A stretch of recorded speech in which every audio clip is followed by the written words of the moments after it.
Well, a very good afternoon, ladies and gentlemen, and welcome to Series Futsal Victoria, Round 17 action, live from Futsal Oz Brunswick. My name's Harry Menaris. I'm joined by Morgan Wyatt. Morgan, welcome. Thank you very much. Good to be in the commentary box once again. Definitely is, and 4 big games yet again on our Sunday evening here at Futsal Oz for Series Futsal Victoria. So Morgan, take us through the 4 fixtures for tonight. No worries. So our 5 PM fixture, we have an informed Ashburton coming up against the BALWYN side who have looked a little bit shaky the last couple of weeks, so that should be an interesting match. Second up, match of the round for mine, FITZROY up against the champions PASCOE VALE. Our 7 PM fixture, METROPOLITAN versus HUME, that should also be a big one. And our 8 PM game, can CARLTON come back against BRUNSWICK? We soon shall see. Yes, that's exactly right, Morgan, and I'm most definitely looking forward to the second game between FITZROY and PASCOE VALE. I can confirm PASCOE VALE are without 3 of their players. I've heard Joe Da Silva, Sofiane Soufi, I can't actually remember the third player, but and Bruno Pilatia just came back to me, are out. So they're 3 key players out for PASCOE VALE. And let's not forget as well, the 2 previous fixtures that they have played, on both occasions PASCOE VALE have just triumphed 4 goals to 3 over FITZROY. So that's going to be a big opportunity for FITZROY to claim maximum points. We're going to have a quick look at the ladder just to show you what the table looks like before round 17. So after 16 games played, PASCOE VALE, they sealed the championship last week down your side of town at Futsal Oz Mount Evelyn. A bit of deja vu, that's twice they've done it back to back, and they've sealed the title there at Mount Evelyn. Second place, BALWYN. Well, they can't afford another slip up. Obviously, they are speaking to Gabriel Zaballos, their manager, earlier. Their intentions are they want to make Series Futsal Australia, as to HUME and also FITZROY and also Brunswick. I mean, look at that from 2nd all the way down to 6th, even 7th. There is not much to separate BALWYN all the way down to Metropolitan. So it's going to be interesting to see what happens after these 4 fixtures here today. So we've already got PASCOE VALE qualified, and for Series Futsal Australia, another 2 teams can qualify, of course. The event's going to be held in Perth this year in October, I think from October 7 to 9, Morgan. So 2nd and 3rd get automatic qualification, and 4th, with a bit of luck, get a wild card spot in. So we're into game 1 here. We've already kicked off, so no mucking around. We're straight into it here. Round 17 action. Ashburton up against BALWYN. We'll read out the starting 5 from each lineup. We'll start off with BALWYN. Number 11 with the ball now is Michele Salvi. Number 19, Robert Armelini. Number 8, wearing the captain's armband as per normal, is Michele Jota. And number 22, he'll be the target man up front for most attacks for BALWYN, is Valerio Celenza. So, and I believe in goals, if you can just wait for the camera to tilt towards the BALWYN goalkeeper.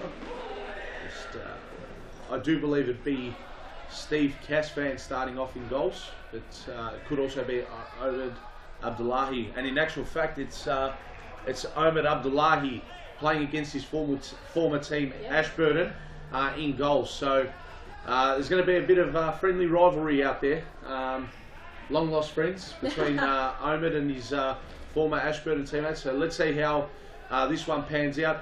Let's put our attention towards the starting 5 for Ashburton. So number 6, who just committed the foul there, is Iraj Hani. In goals, as per usual, and one keeper that has definitely impressed me from match day 1 all the way here to match day 17 is Omar Azami. You've also got number 10, Samim Murjurdi, who's starting. I'll just see who else is on there for Ashburton. As Celenza fires a shot, toe pokes it in, and that's the opener for BALWYN, 1-0. We'll have a look at the replay here, but it's fair to say that was some poor defending by Ashburton. As we have a look at the replay, Morgan, take us through it. Well, really, they just left a big hole.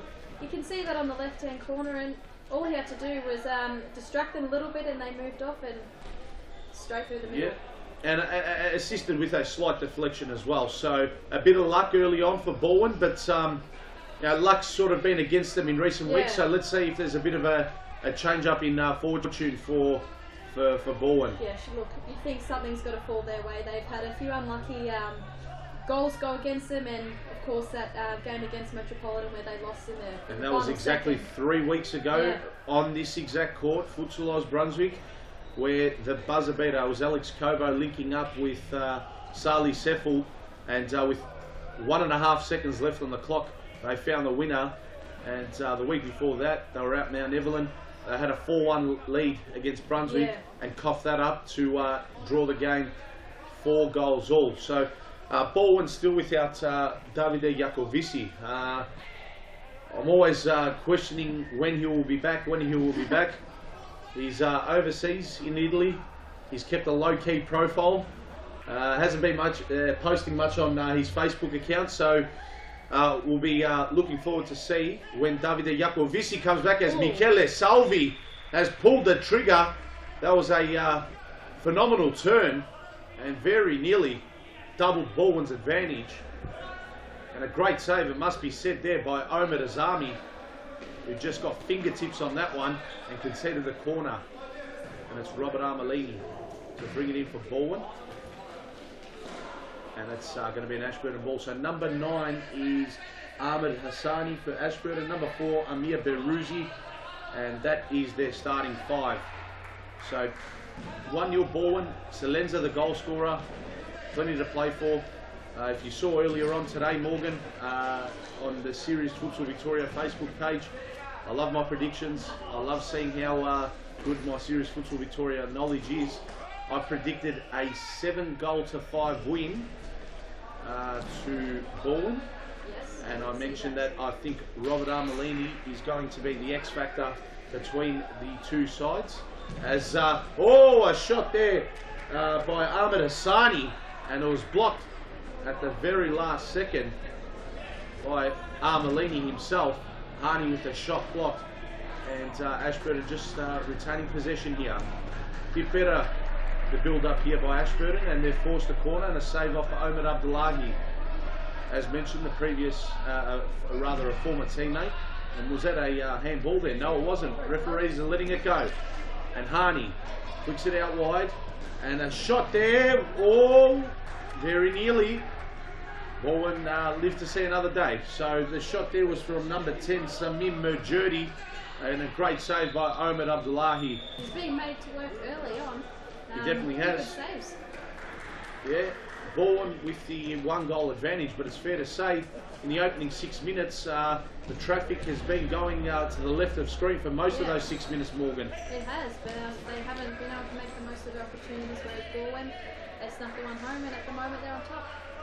Definitely so. Armelini just walking in midfield, switches.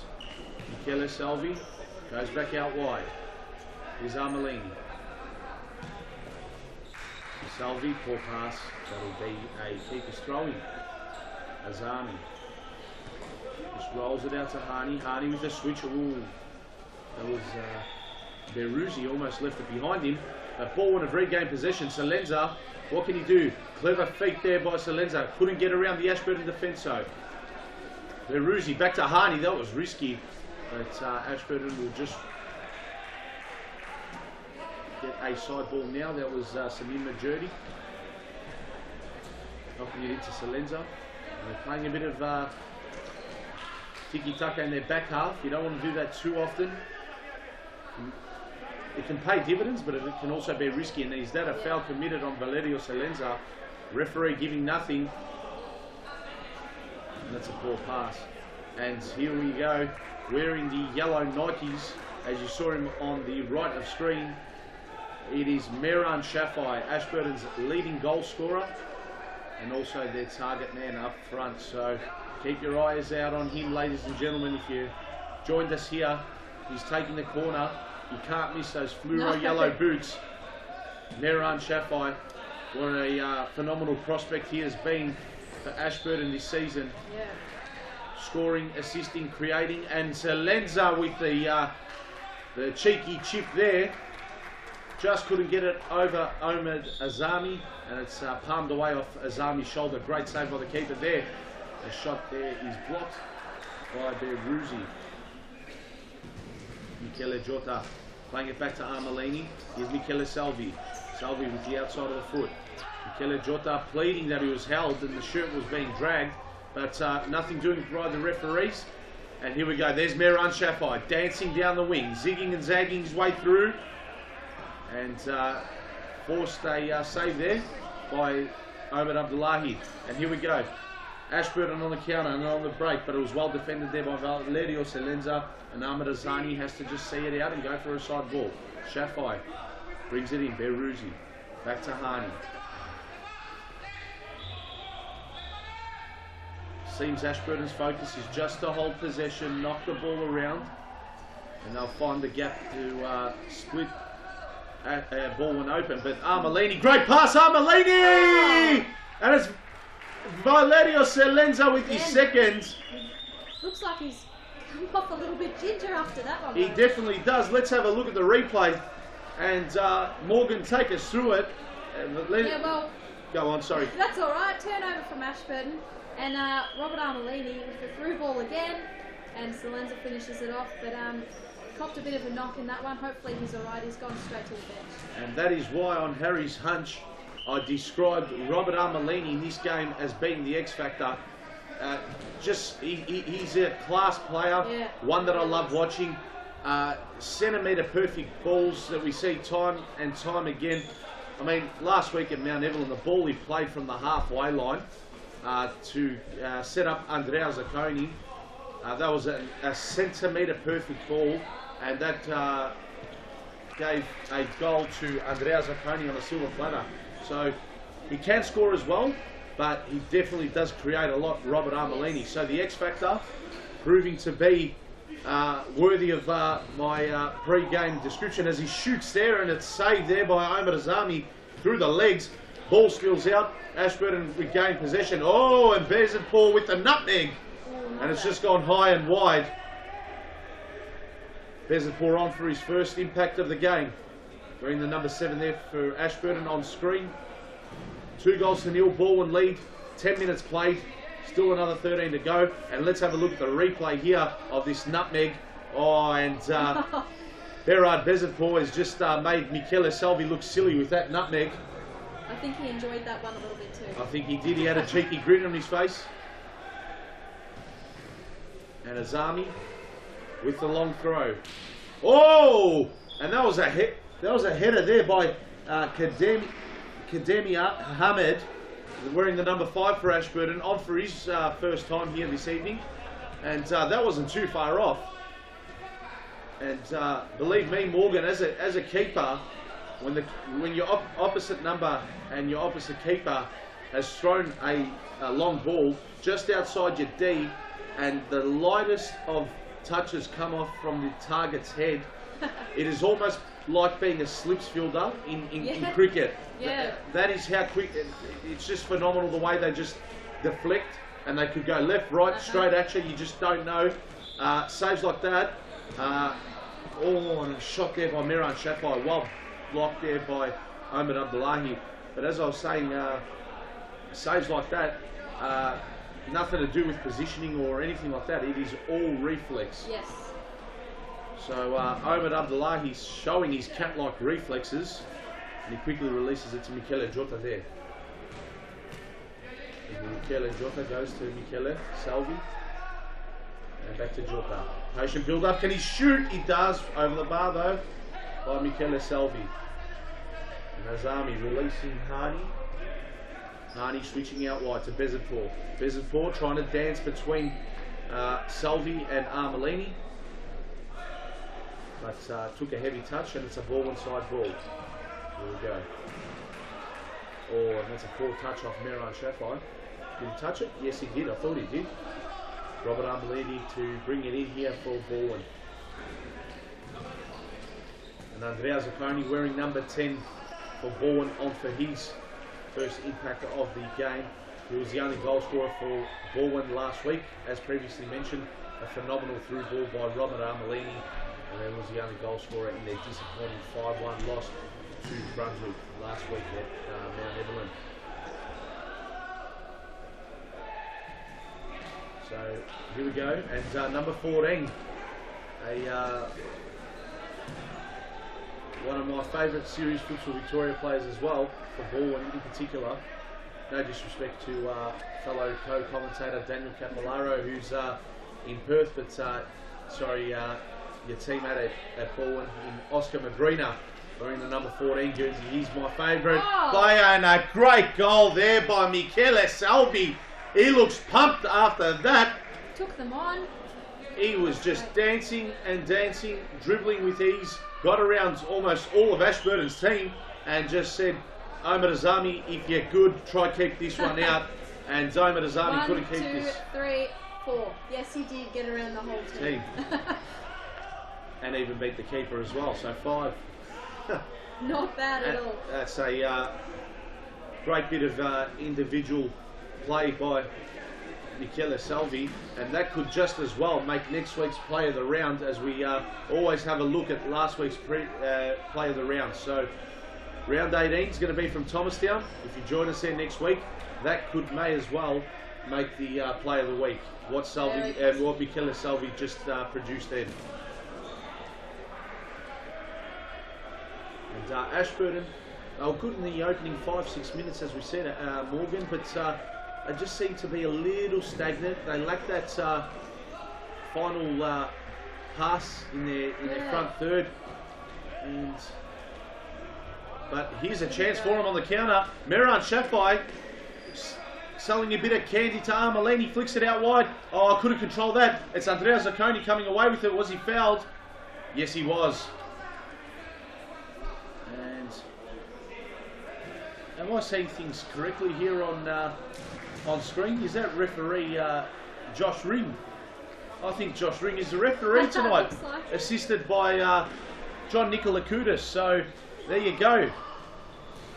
Not too sure if it's his debut at Series Futsal Victoria level, but so far so good. So keep up the good work, Josh. Doing a fantastic job out there.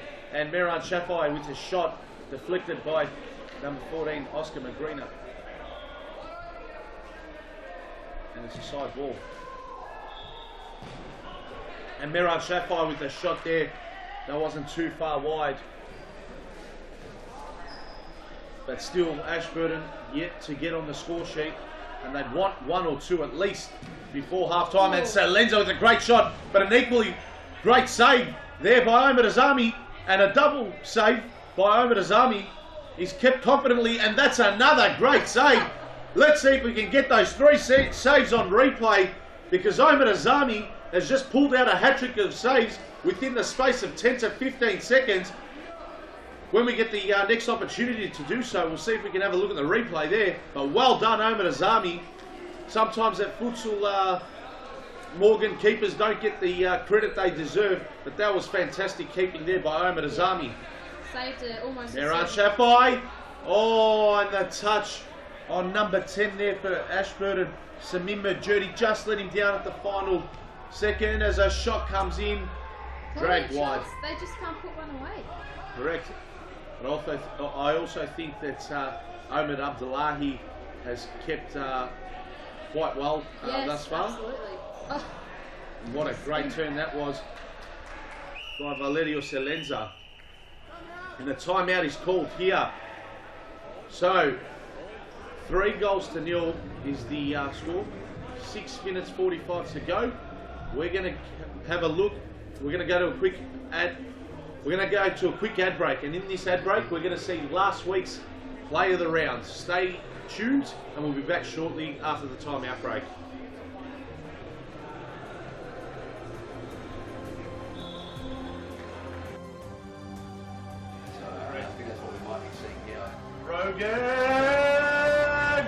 Rogan's on fire! Your defense is terrified! Rogan's on fire! Your defense is terrified! What a phenomenal finish that is! That is play of the round. Make no mistake, we're going to be highlighting this next week at Futsal Oz Brunswick. Not once, not twice, but on more occasions. Look at that. Scott Rogan with his 4th. What a goal that is! Great chip, great scoop from Scotty Rogan here. As he just lifts the ball, they're all expecting a pass, and he lifts the ball over the goalkeeper into the open net. Do you have a team of stars in the waiting? Get them off the sidelines and create a junior team today. Played on Friday evenings and Saturdays, Futsal offers kids lots of touches on the ball with non-stop action. And you only need 5 players to get your own team started. Enter a junior team today and take your kids to grand final glory. For more information, visit futsaloz.com.au. And we are back here, ladies and gentlemen. So, as you can see, 6 minutes 53 left on the clock. Timeout was called by BALWYN, and they're looking to extend their lead. Obviously, 3 goals to nil up. Salenza with a double, and Michele Salvi with a fantastic goal. And talking about play of the rounds, I mentioned that that individual bit of brilliance there by Michele Salvi couldn't make next week's play of the round. What a phenomenal goal that was by Scott Rogan last week at Futsal Oz Mount Evelyn.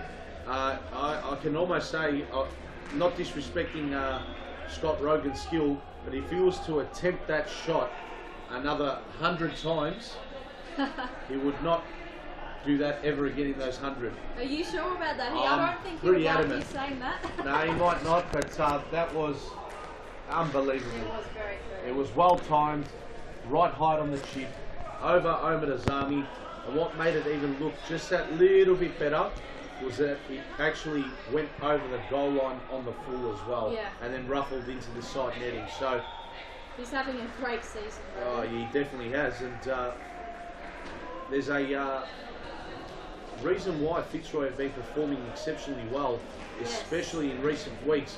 It was well documented on our Series Futsal Victoria website during the week. Our co-producer here and work colleague Grant Rowley, fantastic write-up and a fantastic video as well here in the streets of Brunswick. So later on at some stage, maybe even before the Fitzroy PASCOE VALE game, we are going to show you the insights and the secret training programs of Fitzroy. That's all going to be revealed and exposed. And let me tell you, these kids mean business when they step out on the futsal court, and that is why they are winning games consistently. And I can guarantee you, they are going to push PASCOE VALE this evening to the absolute brink. It's going to go down to the wire. Put it like that. So, and the balls come in here as we return our attention here. Great defense by BALWYN. Mehran Shafai very nearly, and I thought that was the opener there. It's Mehran Shafai just toe poking it wide, and it was just on the wrong side of the post, unfortunately for him. And Omar Abdullahi is he's in a bit of trouble there. I think his finger got jarred, or that's not good to see. It's going to be fat and purple tomorrow morning, mark my words. I've copped a few of those in my time here at Futsal Oz Morgan, playing in the social leagues. And he looks pretty red in that one finger there. I think it's the... it's the middle finger. No, I don't think it's a middle finger. I think it's the one in between the middle finger and the pinky. It looked like beetroot more than that was the colour. So it's quite purplish to me, but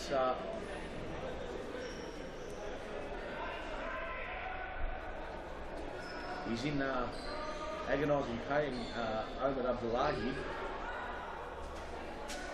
getting some treatment from our physio here at Futsal Oz. Hopefully he can continue on for the match, because for mine, he's one of the best on court at the moment. He saved some certain goals that ASHBURTON should have had. Yeah, definitely. And I think you were right. Either one of us is spot on, Morgan. The physio there just taping Abdullahi's right hand. So yeah, there it is. And he's taped the middle finger, and also the finger in between the pinky and the middle finger. So a bit of discomfort in either the middle finger or the one in between. So we'll see how that affects him. And what's happened here?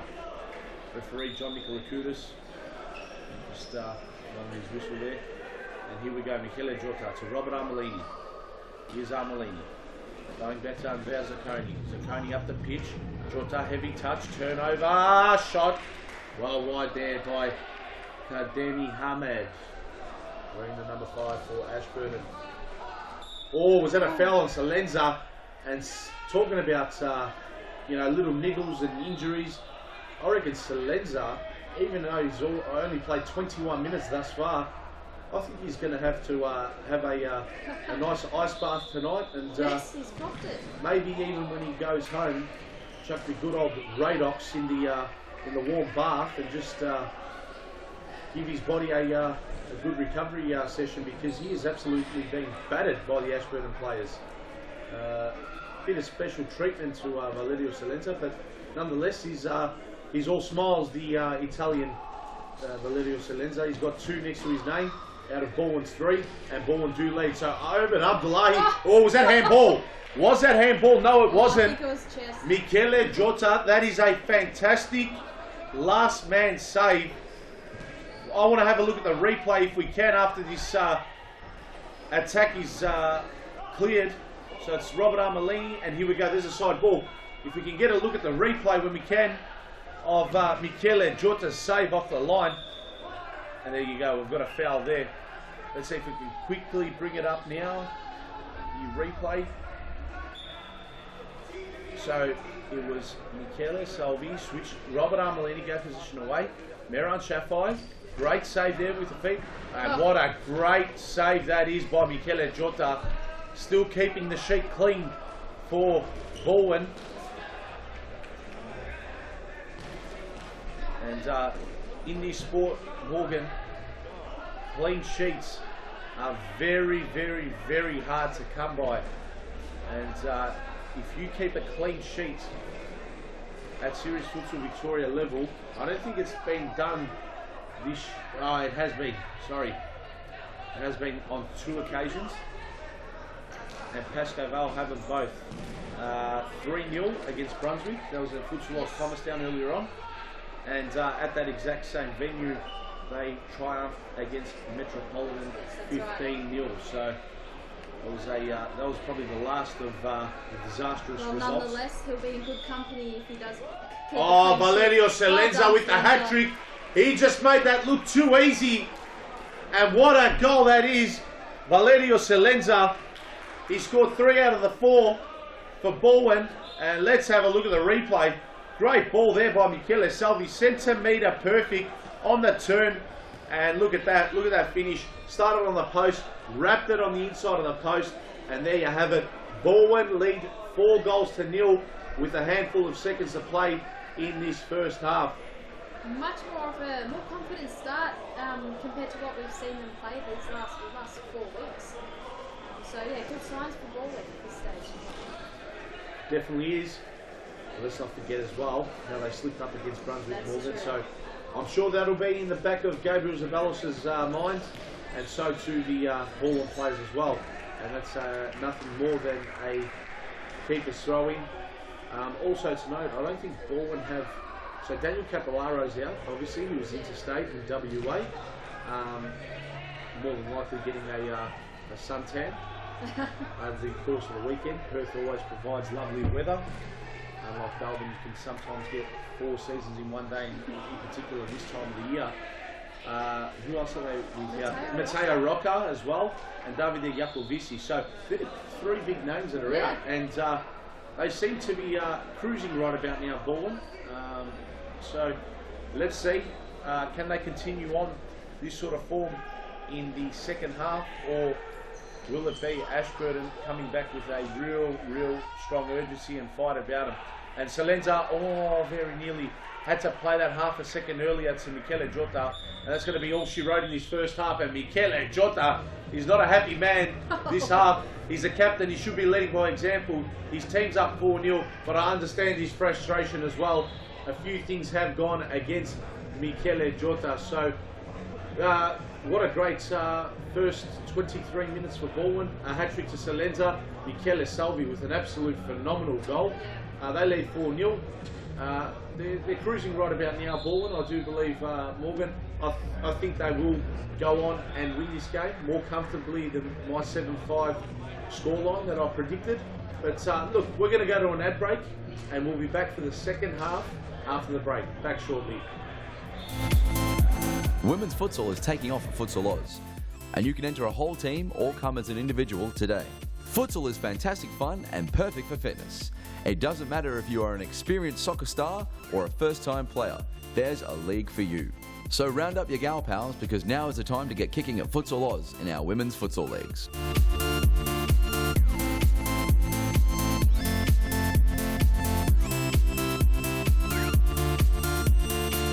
For more information, visit futsaloz.com.au.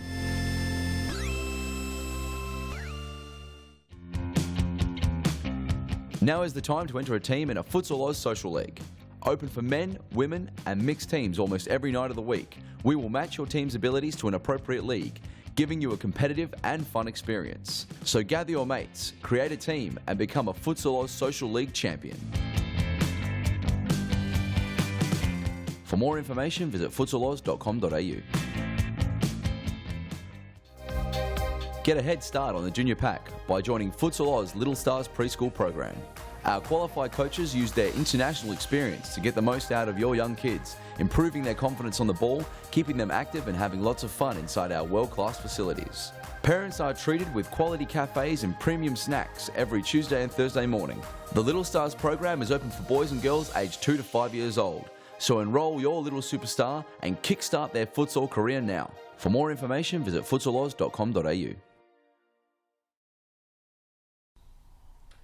And we are back live here for the second half between Ashburton and Baldwyn. And within 10 seconds, there was almost a goal there to Ashburton. That would have been their first. And it was number 4 there with who pulled the trigger, Amir Beruzzi. But a great save there by the keeper. Just wanting to see if Baldwyn has made the keeper sub. Omar, yes, they have. So there you go. Omar Abdullahi off. And this is normal. I don't think that injury bothered him. Gabriel Zabalos likes to give both keepers a half each, which is good. I think they're both competent keepers at this level. And oh, how unlucky was that? Let's have a look at the replay in slow motion. That is deflected off the post and almost spun back in somehow. Did Casvan get clipped though on the way through? Oh, that is just centimetres away from going in. Not just off the post, but the way the ball spun back off the post. And look at that, Morgan. Very unlucky. Just trickling. Very close. Along the goal line there, but unfortunately for Ashburton, it was the wrong side of the goal line. And a shot there by Salenza, blocked by Iraj Hani, straight into the roof. And that'll be a side ball to Baldwyn.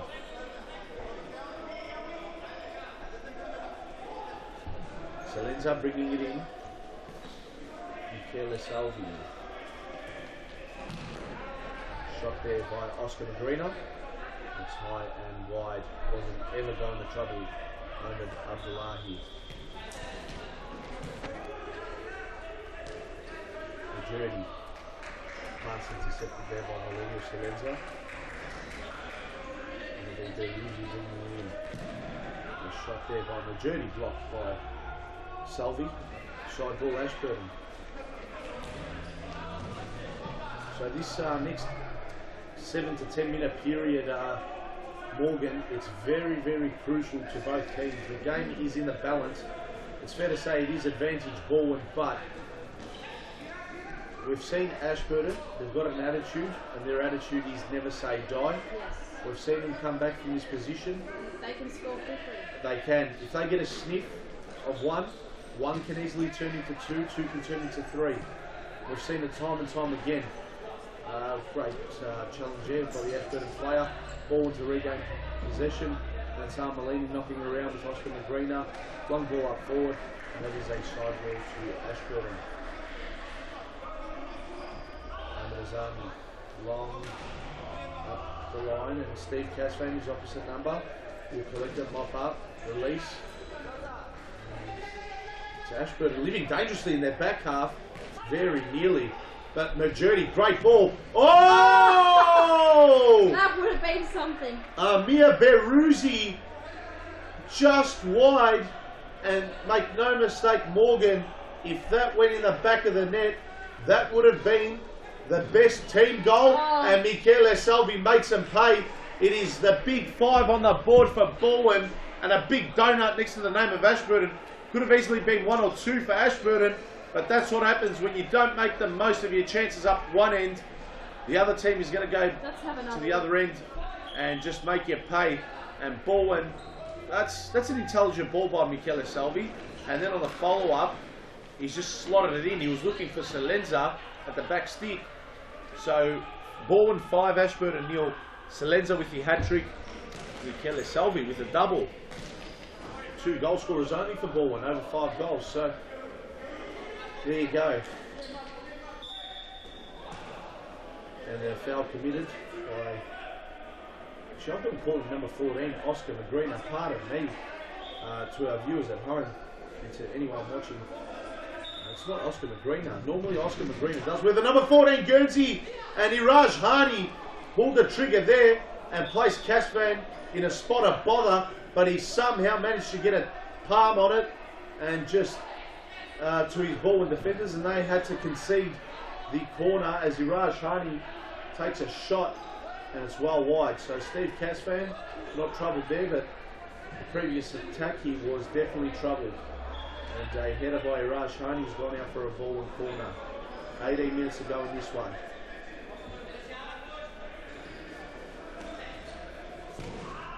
Robert Armelini. And it's a corner. Played save over his army.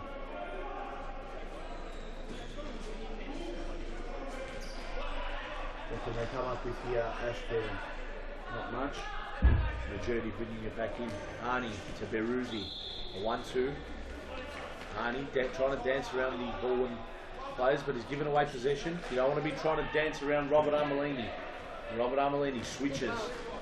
I've got to confirm number 14's number. Morgan. I feel bad. I called him Oscar McGreener, who normally wears a 14 Guernsey. But Oscar McGreener is not out there today.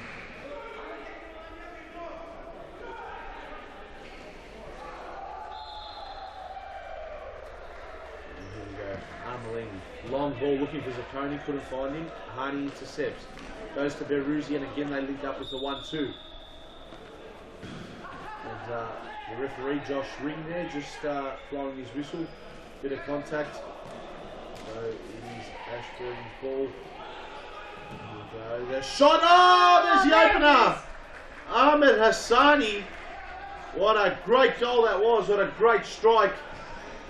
No, pardon me, number 10. It was Samim Majority. And what a great goal that was. Let's have a look at the replay here. No, it was number 9. No, I was right. Ahmed Hassani. And that was a great finish. Top right-hand corner. Steve Casford. And no chance as Shafai forces a save of Steve Casford. Balls in the roof. It's been stuck. This is why Matteo Rocca is needed at all 3 Futsal Oz centres. He can definitely reach for that off his own 2 feet. The Italian giant, or how I like to call him, the Leaning Tower of Pisa. Yes. And Michele Salvi looking for his hat-trick. A few attempts at it, but well defended there by Mehran Shafai. Desperate defensive work there by Mehran Shafai, just keeping him out of bay. And just to our viewers at home, the scoreboard is actually 5-1. We'll just update that score to Ashburton once we get the chance. There it is. And a great ball there! There it is! There it is. Michele Salvi. There's his hat-trick. Good luck to whoever is awarding player of the game tonight in this one, because I can't seem to split Michele Salvi and Valerio Salenza. But what a great goal this is. Tight angle, and picked his spot and just absolutely drilled it and followed through with it. So Baldwyn 6, Ashburton 1, and it is 3 goals to Michele Salvi and 3 goals to Valerio Salenza. So well done to them, both on hat-tricks. Not too sure if you can have 2 players as player of the game, but boy, oh boy, it's going to be hard separating those 2. And whoever's not player of the game out of them 2, I do feel sorry for. So, because they've both been fantastic. And here is Shaffai for Ashburton. Shaffai giving it to Beruzzi out wide. Shaffai's going to pull the trigger. Yes, he does. But a good save there by Steve Casvan. Casvan goes to Michele Jota. Michele Jota switching to Andrea Zucconi. Oh, poor pass. Majority being harassed there by Michele Jota, and he's won a corner as Sami Majority.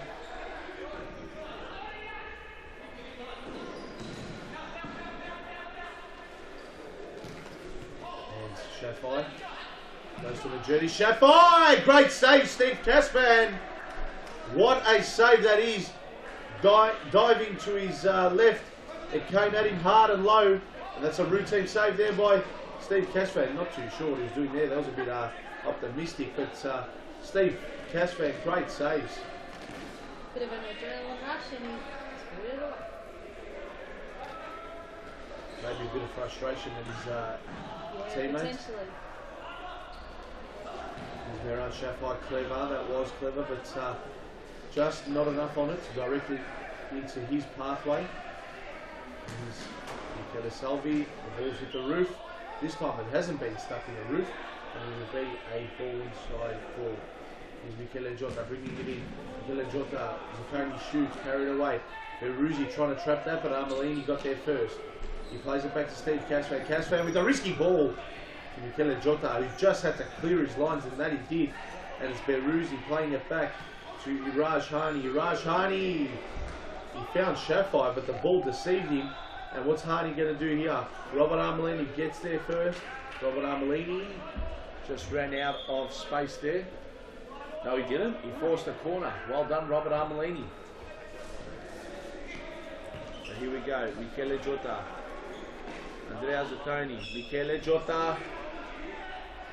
Couldn't dance around Hani. Hani with a great challenge. Oh! Andrea Zucconi with an absolute belter. And that is Baldwyn's 3rd goal scorer. Let's have a look at the replay. No keeper in the world's going to stop this. Cannoned in the bottom section of the crossbar. Bounced over the line, and make no mistake, there is no goal line technology needed for that. That was clearly a goal. And oh, look at this fantastic camera work by our production team and Andrea Zucconi. Look at the follow through, look at the eyes, look at the concentration, and look at the determination on his face as pulling up for that shot. And that was a 10 out of 10 finish by Andrea Zucconi. It's always hard beating Omar Azami, but he's beaten him with some conviction as well, must be said.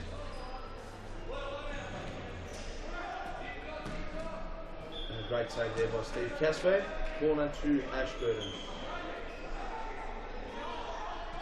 Go side ball, a corner rather, and there's a ball done well, kept it in. There's a eluded Miran Shaffai. Bit of pinball here.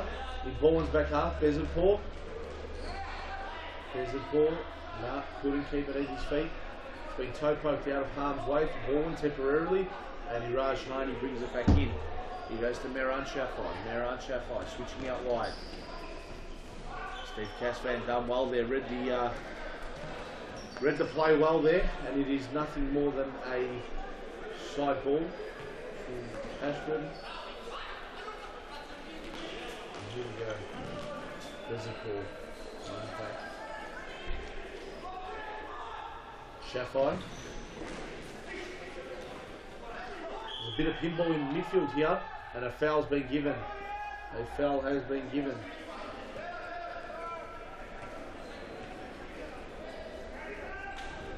Let's have a look at the replay here. Was there much contact in this? I think it was very, very minimal.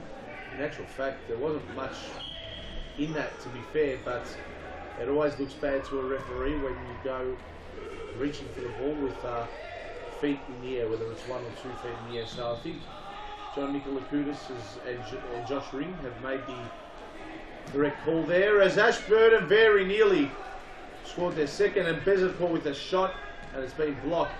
So 9 minutes 40 to go, and Morgan, it is pretty obvious who's going to win from here. I think your hunch is correct. Probably a bit more of a lopsided score than you had predicted. But unless Ashburton score 4 in a row.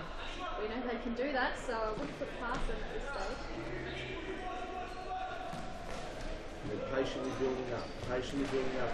Here we go. The shot there by Bezatport was well wide, and a timeout has been called here by BALWYN. So we're just going to go to a break shortly. We're going to have a quick look at play of the round from last week during the commercial break. Stay tuned, and we'll be back after the timeout.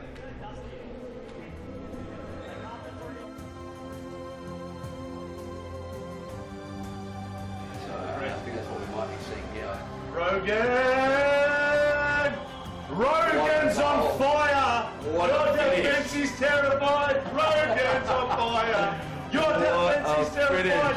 What a phenomenal finish that is! That is play of the round. Make no mistake, we're going to be highlighting this next week at Futsal Oz Brunswick. Not once, not twice, but on more occasions. Look at that. Scott Rogan with his fourth. What a goal that is! Great chip, great scoop from Scotty Rogan here. As he just lifts the ball, they're all expecting a pass, and he lifts the ball over the goalkeeper into the open net.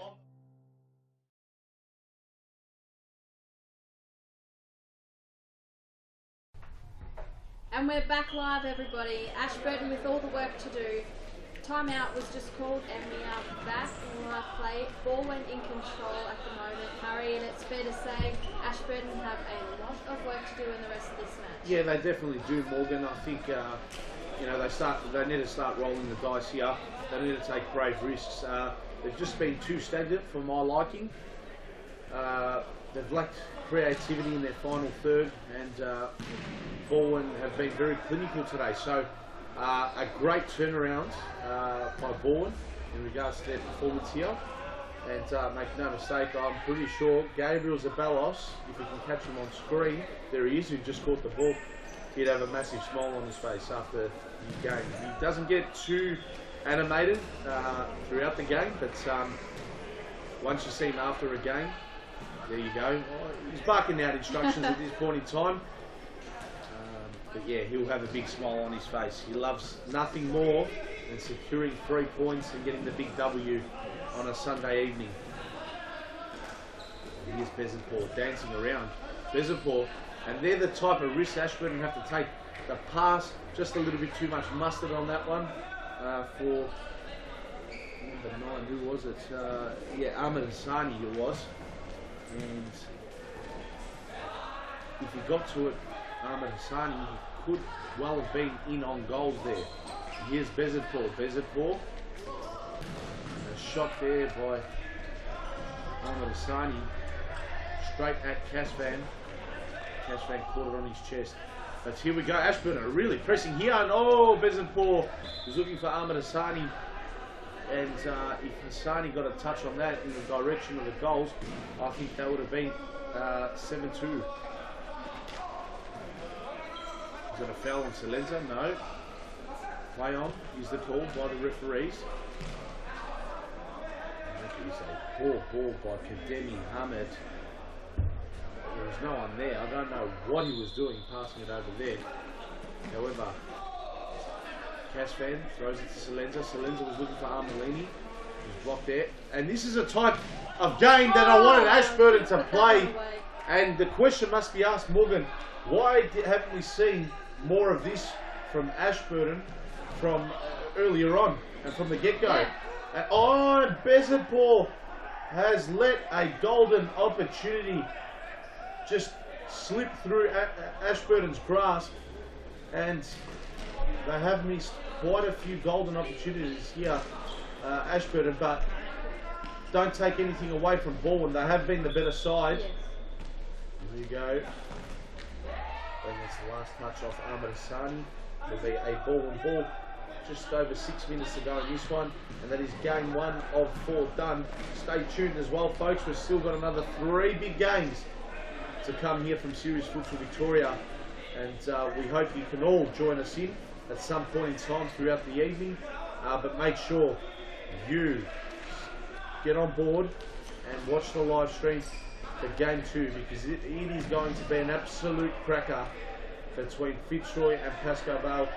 Myself and Morgan have mentioned that is both our game of the round, and I think the whole Futsal Oz community, if they do pay attention to Series Futsal Victoria, would also agree with us. And let's not forget a bit of silverware up on the line here. Yep, that's right. this evening. So just to explain to our viewers at home, at the Futsal Oz live event, it was the first time that the 2 clubs played off for the Youth Health Cup. Yes. That night, Fitzroy triumphed 8 goals to 7. And that was when obviously Falcao was playing for Fitzroy and Douglas Costa for PASCOE VALE. Then it went 4 goals to 3 in favour of PASCOE VALE. They regained the trophy 2 weeks later, and now they're back at it again. They claimed that Youth Health Cup in Mount Evelyn as well. Last time they played. Yes, it was. So they won 4 goals to 3. They beat them at Thomastown, I remember earlier on in the season, 4 goals to 3. They've beaten them at Mount Evelyn as well, 4 goals to 3. So let's see. I've said it's going to be a 5-3 win in favour of PASCOE VALE, but I'm actually going to go for Fitzroy tonight. Really? I'm going to tip Okay. it. That's right, I'm going to go against your hunt, Harry. Alright, no, nothing wrong with that. Everyone's got their own opinion. And I'm hoping, as I said in the first half, I can bring up a special little segment of their training regime revealed. Yes. And I've got to say, hats off to a fellow co-commentator and the Fitzroy coach in Fernando de Moraes. Incredible. What you will witness on this video is absolutely phenomenal. It just goes to show how much pride these boys have wearing the Fitzroy jumper, and also to what level they want to take this competition. They want to be elite. They want to be the best of the best, and you'll see later on what they're doing to try and achieve that. Absolutely, and I think age is not the enemy for Fitzroy. It's actually their advantage, and in a couple of years' time, they are going to be a force to be reckoned with. They have bred a lot of youth. They've got 2 youth teams. This is Robert Armelini gets on the score sheet to make it 8 goals to 1. And they're a happy team at BALWYN right about now. Robert Armelini with a big smile on his face. And why wouldn't you be happy? An assist and a goal. That's not in my opinion, it's a lazy day in the office for Robert Armelini. But I just love what a great touch. He drew Omar Azami into him, let it run, and then just simply tapped it in. So 8 goals to 1. And as I was saying about that Fitzroy video, I do believe the gym name of their major sponsor is Urban Athletics. So well done, and a shout out to Urban Athletic for getting behind an elite futsal team.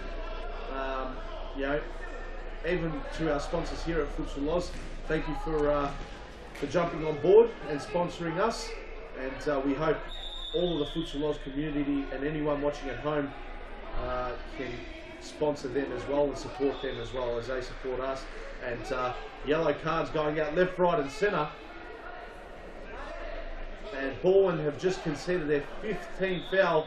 It's not really going to count for too much, but yellow cards at this time of the season, not a good time to be getting yellow cards, especially if you've got a 6-point match coming up. Morgan, 5 yellow cards means it's a automatic 1-week suspension.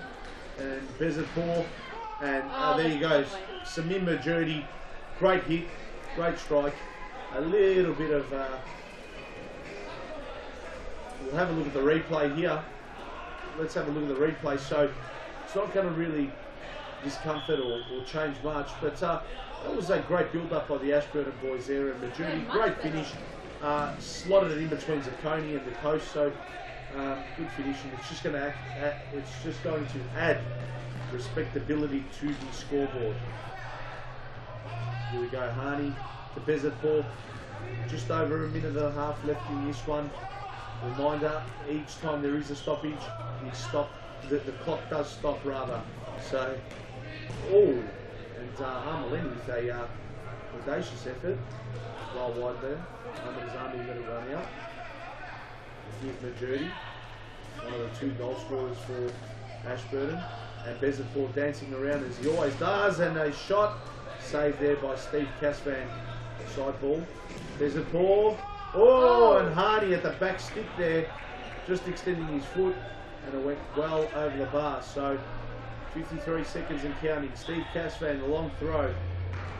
Andrea Zacconi, well done. And Robert Armelini's just made an absolute meal of that. And again, he's got the big smile on his face because he knows he had more time and could have done better. But look, that's not really going to bother Gabriel Zabalos when you're 8-2 up and had a good day on the pitch. And was Michele Salvi fouled there? No, says the referee. 30 seconds to go and counting. Iraj Hani.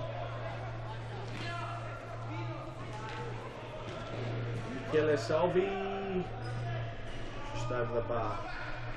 So about 40 seconds left, Harry. We'll get that sorted, but probably not enough time.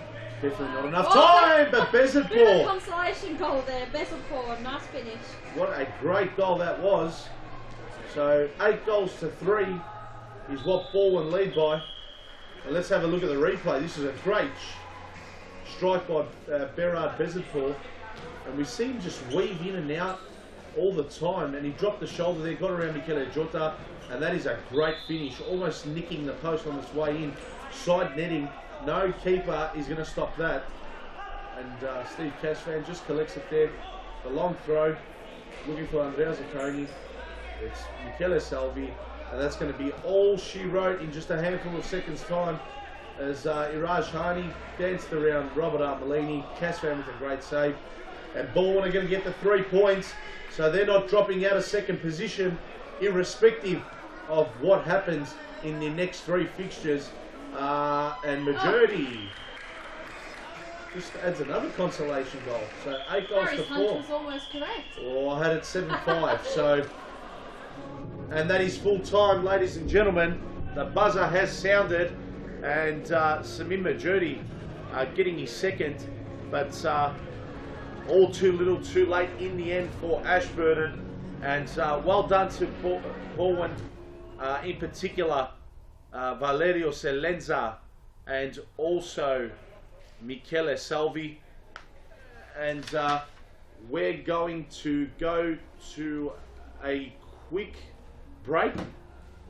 And once we come back from the break, we're going to have Morgan Wyatt interviewing, I believe, either Valerio Celenza or Michele Salvi. So stay tuned and we'll be back shortly. Do you have a team of stars in the waiting? Get them off the sidelines and create a junior team today. Played on Friday evenings and Saturdays, Futsal offers kids lots of touches on the ball with non-stop action. And you only need 5 players to get your own team started. Enter a junior team today and take your kids to grand final glory. For more information, visit futsaloz.com.au.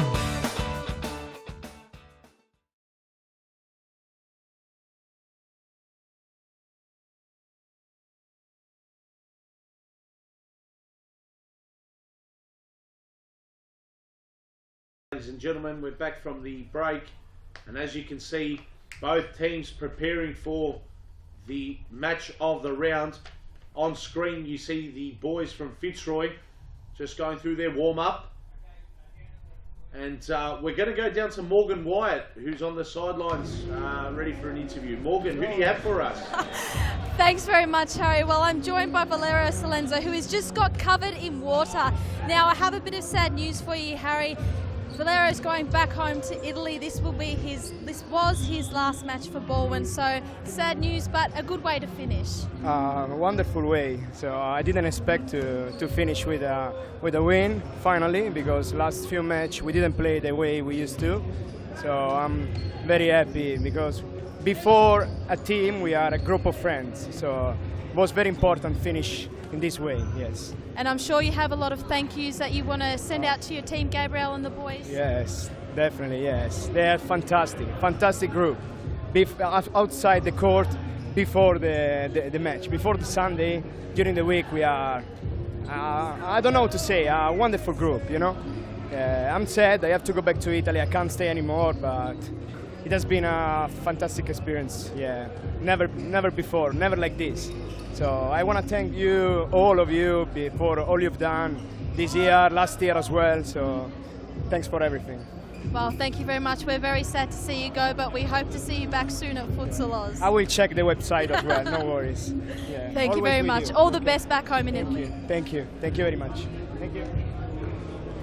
Back So to there you, you have Harry. it, ladies and gentlemen. A happy Valerio Celenza, the hat-trick hero, with Morgan Wyatt, and still going through their warm-ups for game 2. Here's Fitzroy on screen. I'm just going to see if we can have a look and quickly squeeze it in before kickoff. If we can get the clip up of Fitzroy's, we'll get that up shortly, but we're going to take you through Fitzroy's training routine and their resume throughout the week. And let me tell you, I think this is the benchmark of the competition in regards to preparation week to week. I think it's fair to say PASCOE VALE are the benchmark of the competition, but the way Fitzroy prepare themselves week in, week out for games, especially in recent weeks, that is the benchmark of the competition. So they're setting the standards off the field, and you'll see in a few years' time, mark my words, these lads of Fitzroy will almost be as good, if not better, than PASCOE VALE, who they come up against here this evening. So a big game. It is the game of the round, and as you can see on screen, they are all young lads for Fitzroy. There's probably not one player that is older than the age of 24, and that is a very, very young side to have, and it's definitely going to work in their favour in years to come. So a few familiar faces on screen there, as you can see, and to the left there, PASCOE VALE going through their warm-ups, and manager Paul Vidic just going to have a final talk to with them, and seems like they're without 3 players, as I previously mentioned. So before we kick off, I'd just like to make you aware that PASCOE VALE are without Breno Pilati. They're also without João da Silva, and they're also without the Frenchman Sofiane Soufi. In actual fact, Breno Pilati, he is in the house. He will be playing. So apologies, they're without 2 players in João da Silva and Sofiane Soufi. Just to bring it to your attention, to our viewers at home, on behalf of everyone here at Futsal Oz, and I hope he is watching on the live stream, we'd like to wish Sofiane Soufi a speedy recovery. Yes. Just a bit of a health hiccup. He played in the youth league on Wednesday, so as a mate, I'm actually a friend of Sofiane's and a work colleague at Futsal Oz Thomastown. Mate, Sof, I hope you're recovering well, and we wish you all a speedy recovery, and we want to see you out on the court as soon as possible. Get better, mate. We love you and miss you, Sof. Exactly right. So, goosebumps up my back. But anyway, nonetheless, let's turn our attentions here, Morgan, for game of the round. 4th place Fitzroy up against 1st place PASCOE VALE, and this is going to be an interesting fixture. And Scott Rogan Early on. picking himself up from last week in the form he's in. He's on fire, Scott Rogan. PASCOE VALE will be confident though. Felipe Blay back in goalkeeper tonight, so Yes. both Pete Tamburino and Felipe are fantastic keepers, but Fitzroy might be a little bit more wary with Felipe standing in the keeper position. Absolutely, and Andre Caro's taken one straight to the midsection, and he is going to be gasping desperately for air. Got him straight in the stomach, and you can see Andre is sucking in the big ones there. And we'll have a look at the replay. It got him straight on his Brazilian belly, it must be said, right there in the middle, and that came in a very, very fast-paced manner. The ball That's off the boot of Angelo Fusca, I think it was, with the shot. But good to see him back on his feet. Side ball, and Scott Rogan has blasted that one over the bar. So I'm going to read out the starting five from each lineup.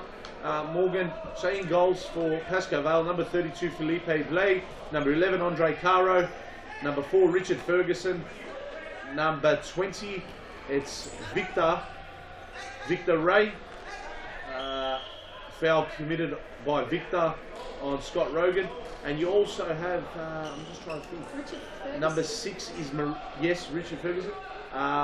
Maria is the surname, so Mateus Maria? yes, that's him. Yes, Mateus Maria.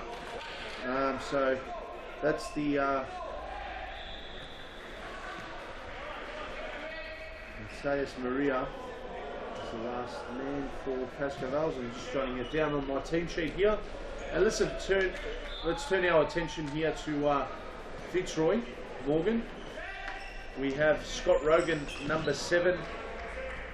We have Jackson Shaw, number 3. And then the 2 Fitzroy players on screen. We have number 4, Angelo Fusca. And you also have number 8, Cosimo Russo. And Rogan shooting that one just wide. And in goals, just wanting to see, is it Stavros Varvarigos, the man who got player of the game last week.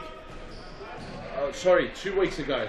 Yes, it was 2 weeks ago. At Futsal Oz Thomastown. Yeah, he had a phenomenal game for Fitzroy in goals. And I think it was on his Series Futsal Victoria debut. So yes, it was. It's Aaron Yu. Good to see Aaron Yu back in the lineup for Fitzroy.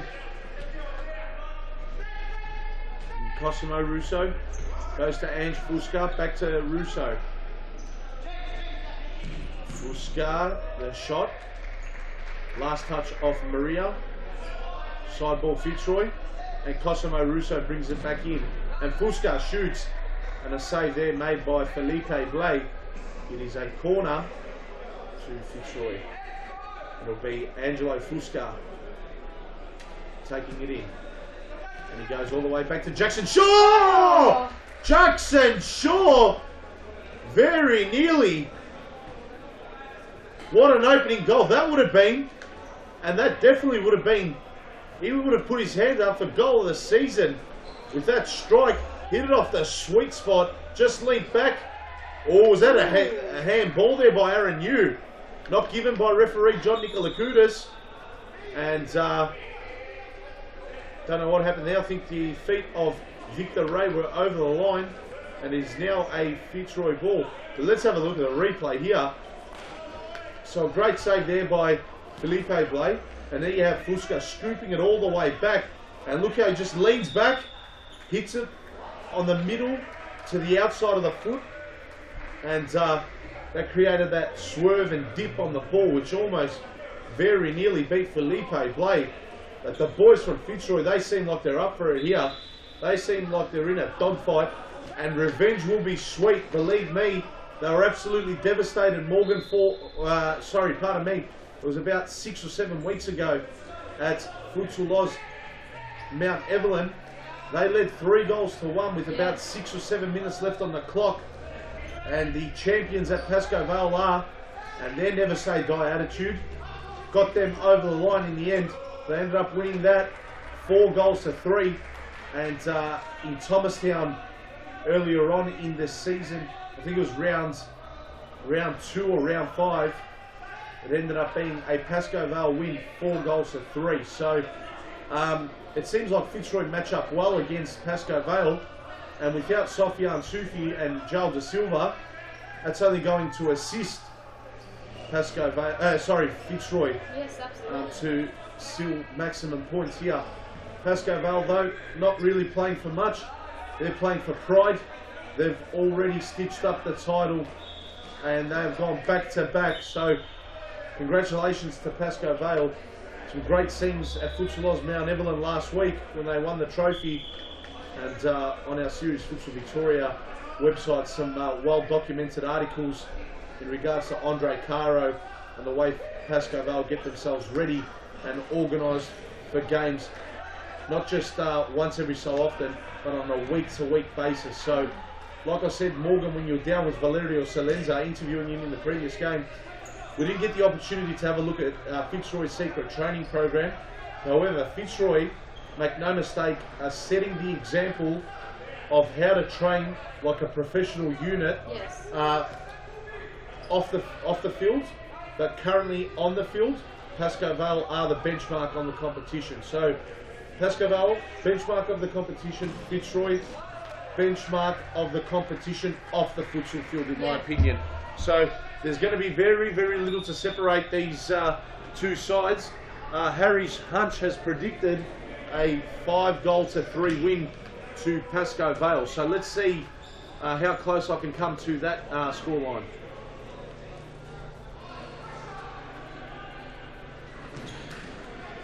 Go shot deflected off Andre Caro's side. Ball Fitzroy will be Rogan. Quickly going to Russo. Russo to Shaw. Shaw down the line. Too much on it for Fusca. And it'll be Felipe Blaise ball.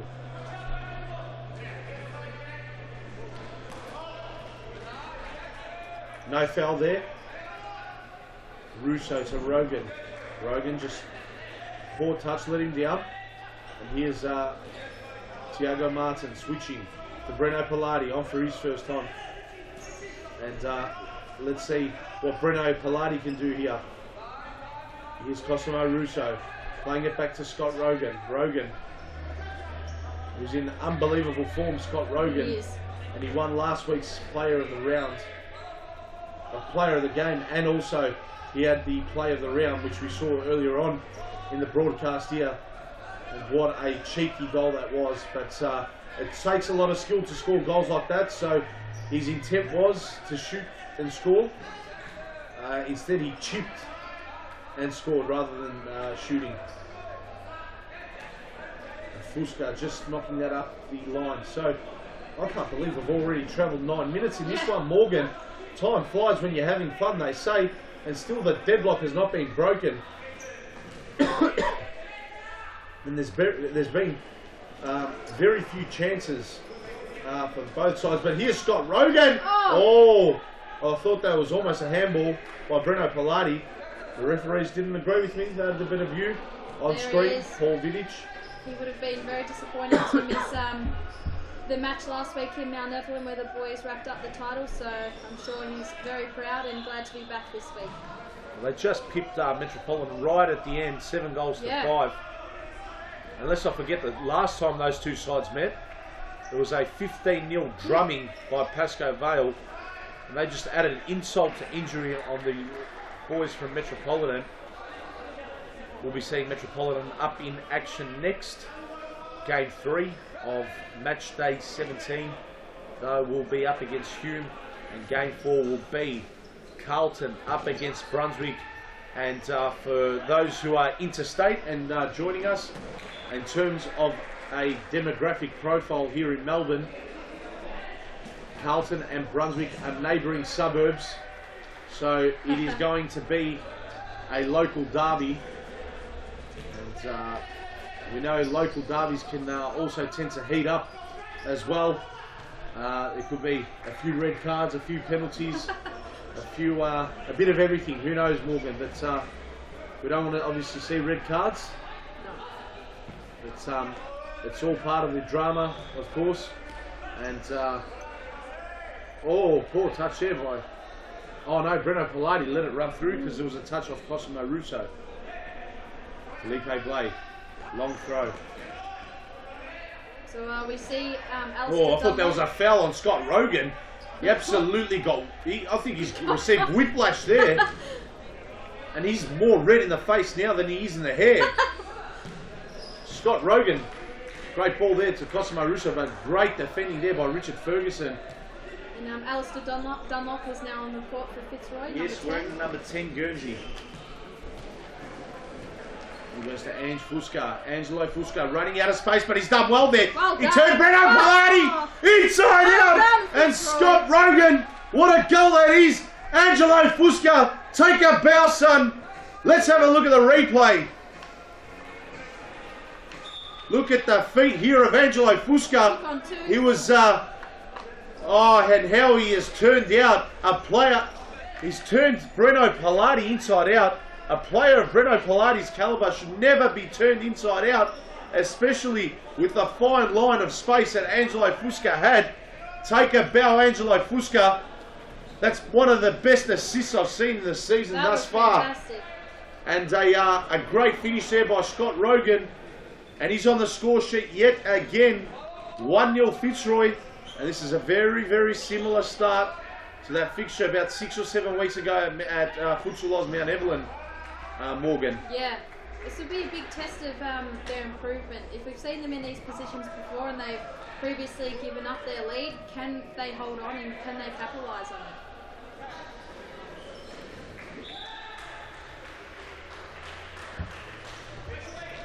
Here's Scott Rogan, the goal scorer. Back to Alistair Dunlop. Dunlop to Fusca. Fusca can't dance around Palati that time. Palati just using strength there and just saying, alright Ange, you beat me once. This time I'm going to beat you. And that's why I'm last season's best and fairest. And a great bloke, Breno Palati. Very down-to-earth guy. Good character to have around Futsal Oz. Loves futsal, takes it so seriously. It's almost... but Cosimo Russo comes away with it. Deflected off Breno Palati corner. And make no mistake, every time Breno Palati steps out on centre court at any of the 3 Futsal Oz stadiums, a Scott Rogan! But Felipe Blay, what a save that was. They called Peter Tamburino the Batman, but Felipe Blay just flew like he was Batman to save that one. And a timeout is being called. We're going to go to play of the round from last week. We're going to show you Scott Rogan's incredible goal. We're going to go to a quick break as well following that, and we'll be back for the remaining 10.5 minutes of this first half. Back shortly.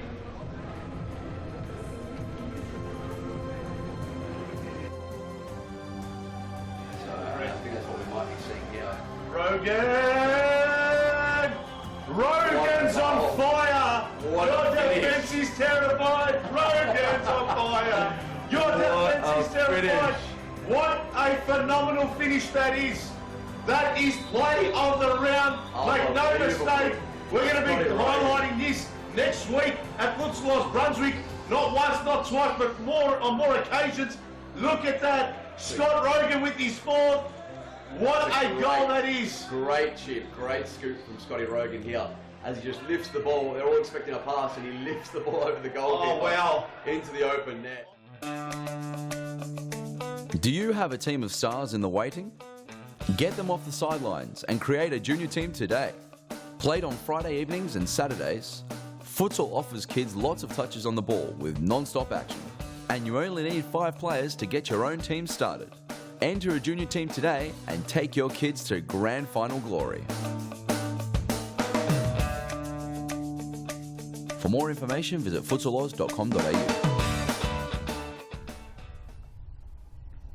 And we're back here for the remaining 10 minutes of this opening half. And this is a fixture myself and Morgan have named the game of the rounds as a nothing ball there by the Fitzroy player, collected there by Felipe Blay. And Breno Palati, last touch off Fitzroy. Promising signs here for PASCOE VALE, straight off the timeout break. Jimmy Supers takes the pot for Fitzroy. Yeah, wearing the number 17 Guernsey. And there he goes with Rogan. And poor passing there by Fitzroy. That's a PASCOE VALE ball. Pilati. Back to Andre Caro. Oh, well done there, Breno Pilati. Cosimo Russo tried shoving him with the backside and it didn't work. Pilati just nipped around him, but danger averted there by Fitzroy. And here's Maria coming away with it. Maria didn't foul Rogan. No, he didn't. Side ball, Pascoe Vale.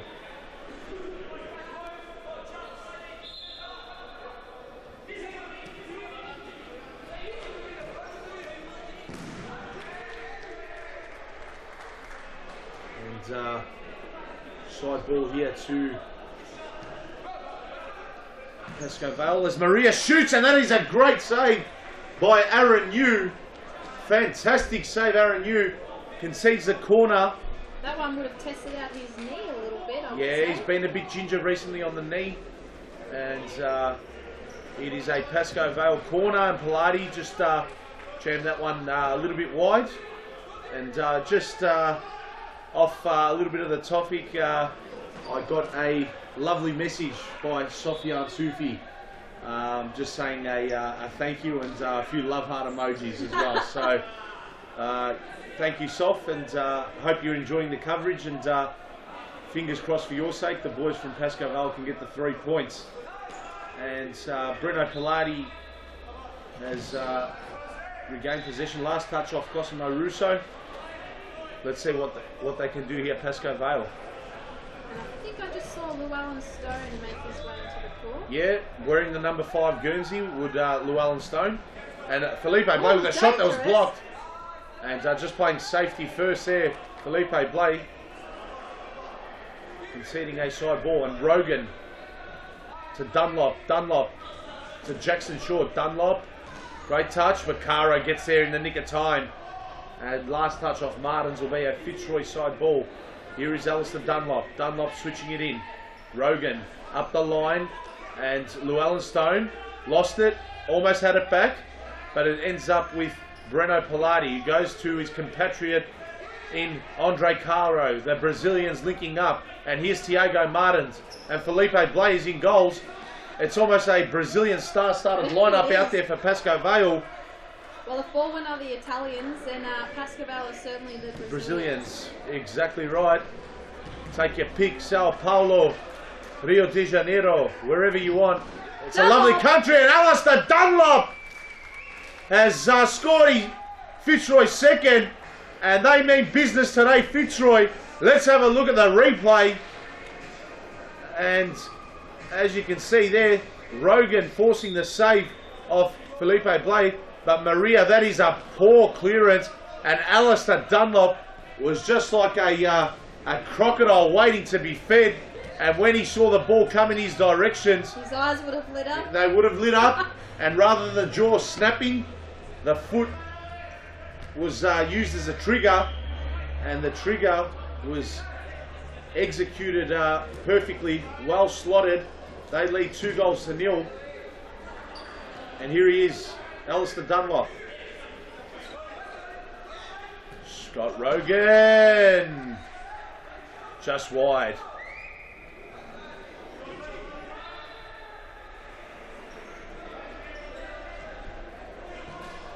Llewellyn Stone trying to find Scott Rogan, just too much on it. And Morgan, we said last week we are a fan of Llewellyn Stone's new kicks.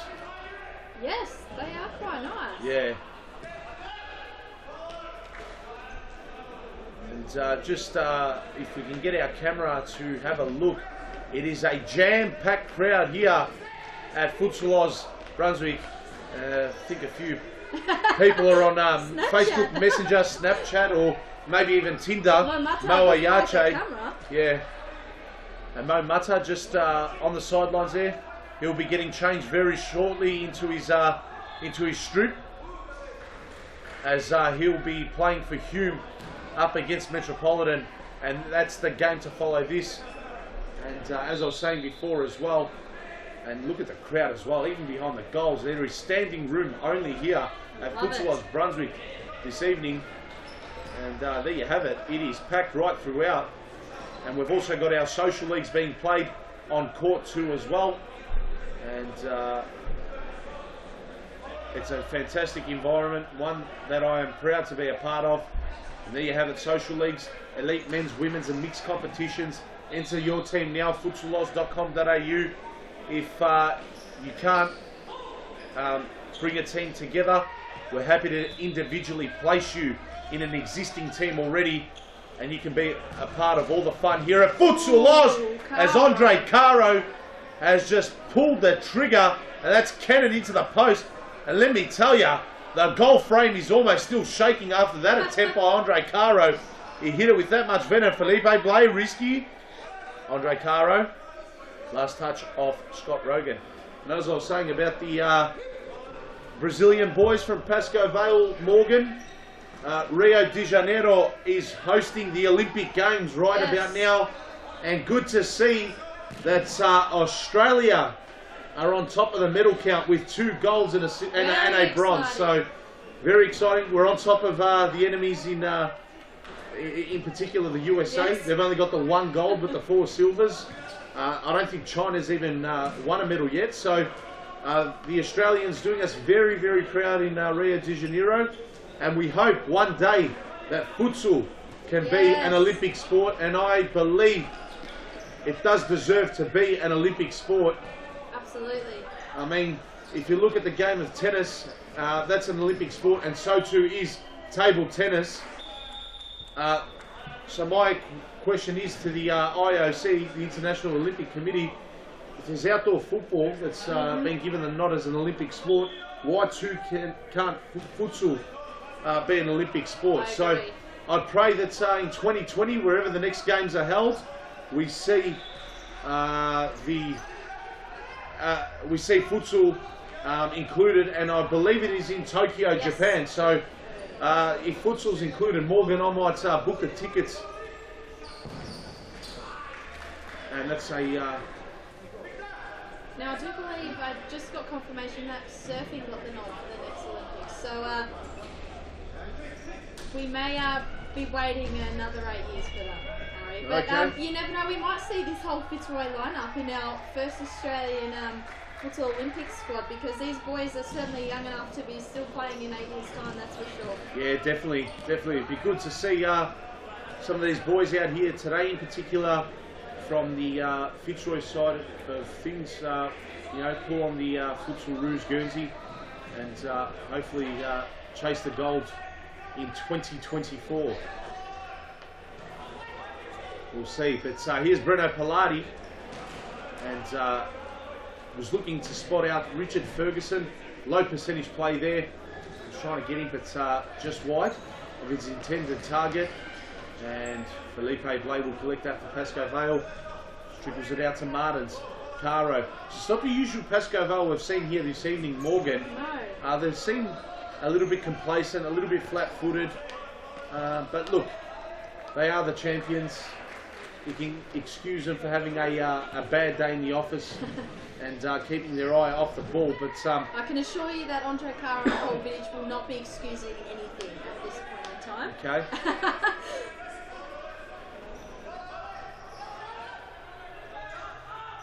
Series Futsal Australia is what they have qualified to participate in PASCOE VALE, and that's probably, I think, their 5th or 6th year consecutively that they have. Well, they'll be very hungry. They had quite a poor showing at the last Series Futsal Australia, so hopefully we can see Victorian side get up. Yes.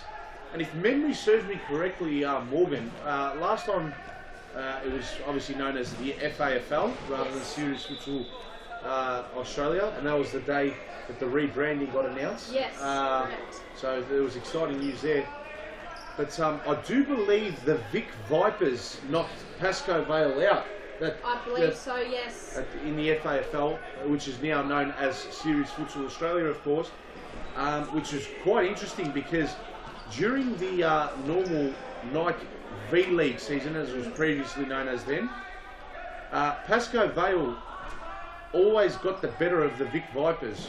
They played 3 times, they won all 3 games, and they even stitched up the title against the Vic Vipers with about 2 or 3 rounds remaining at Futsal Oz Mount Evelyn. So It was quite interesting to see the Vipers knock them off, and that is half time. And that was the Vipers knocking them off in Series Futsal Australia, previously known as FAFL. We're going to go to a break. Now, I've been waiting to show our viewers this video, and this is what Fitzroy's training program is all about. All their secrets are revealed, and a special thanks to Urban Athletic, their major sponsor. We're going to have a look at Fitzroy's training session.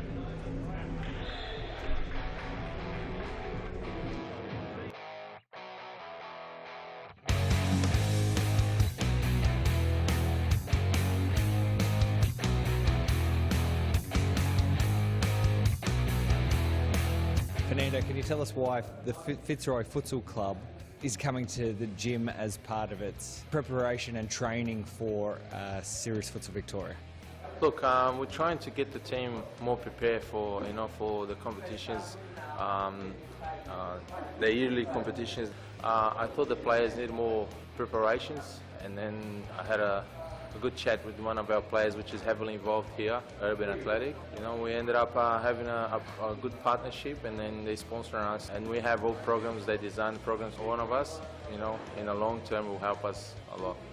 Urban Athletic joined Fitzroy ahead of the big Futsal Oz Live event, and look, since then the team has had a very good run of results and is really pushing toward a top 3 result. Can you see a correlation between the partnership and some better results on the futsal court? Of course I can. Obviously they came on board for the big game, and then when we sat down and had a chat, it was good for both parties, and obviously they jumped on board and with a very good setup for us. This Urban Athletics been around for years, and they got unbelievable professionals working behind the scenes, and Justin and all the other boys. It's just been good. We can see the results. Obviously, still important to do on-court training. What's the balance that you have? The balance, we train twice a week on court, and then twice a week at the gym. Every player has their own program. They have to follow it. If they don't, the results will show. Justin, why support a futsal club? Well, we're local. We're just down the road from Futsal Oz there in Victoria Street. And weight training and strength conditioning training is a big part of all sports. We're really big on injury prevention and getting people to move well. So that's a big focus of the training of the guys here. And how do you think these young guys go? They play against much bigger bodies, so this training, can only help them. Yeah, strong is strong, and bulletproofing their bodies for injury prevention and things like that is really important, and making sure that they can deal with the knocks, the bumps and things like that, and that they can be as fast, as strong, and get through the competition.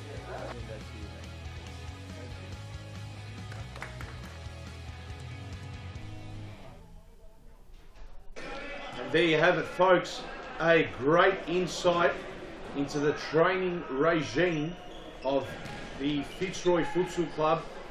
A special mention to Fernando Di Moraes, their coach. He has got these boys well drilled. He has got them disciplined, and they're 2 ingredients of what makes a successful team at Series Futsal Victoria level. And who knows?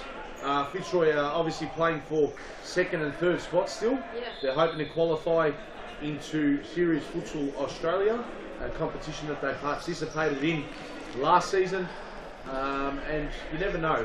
I think they are going to be the powerhouse of the competition after this domination of PASCOE VALE, this golden era for PASCOE VALE. Unfortunately moves on, whether it's through retirement, age, working commitments, whatever it may be. But I do believe age is definitely the advantage for Fitzroy, and it is not the enemy. And I think that they've also, the way that they've played their young and coming players at Series Futsal Victoria level, and led these kids into getting game time and minutes at Series Futsal Victoria level, I think most other clubs have copied that. I know, for example, PASCOE VALE, some of their top performance in the youth league, in particular Jesse Pappas, wasn't really getting a look at serious futsal Victoria level. Was dominating week in, week out at youth level. He even dominated last Wednesday, scored a hat-trick or maybe even 4 goals. Can't actually remember how many he scored. But finally, you know, PASCOE VALE sort of had a look at what Fitzroy were doing and they go, all right, let's maybe start giving a few games to youth as well.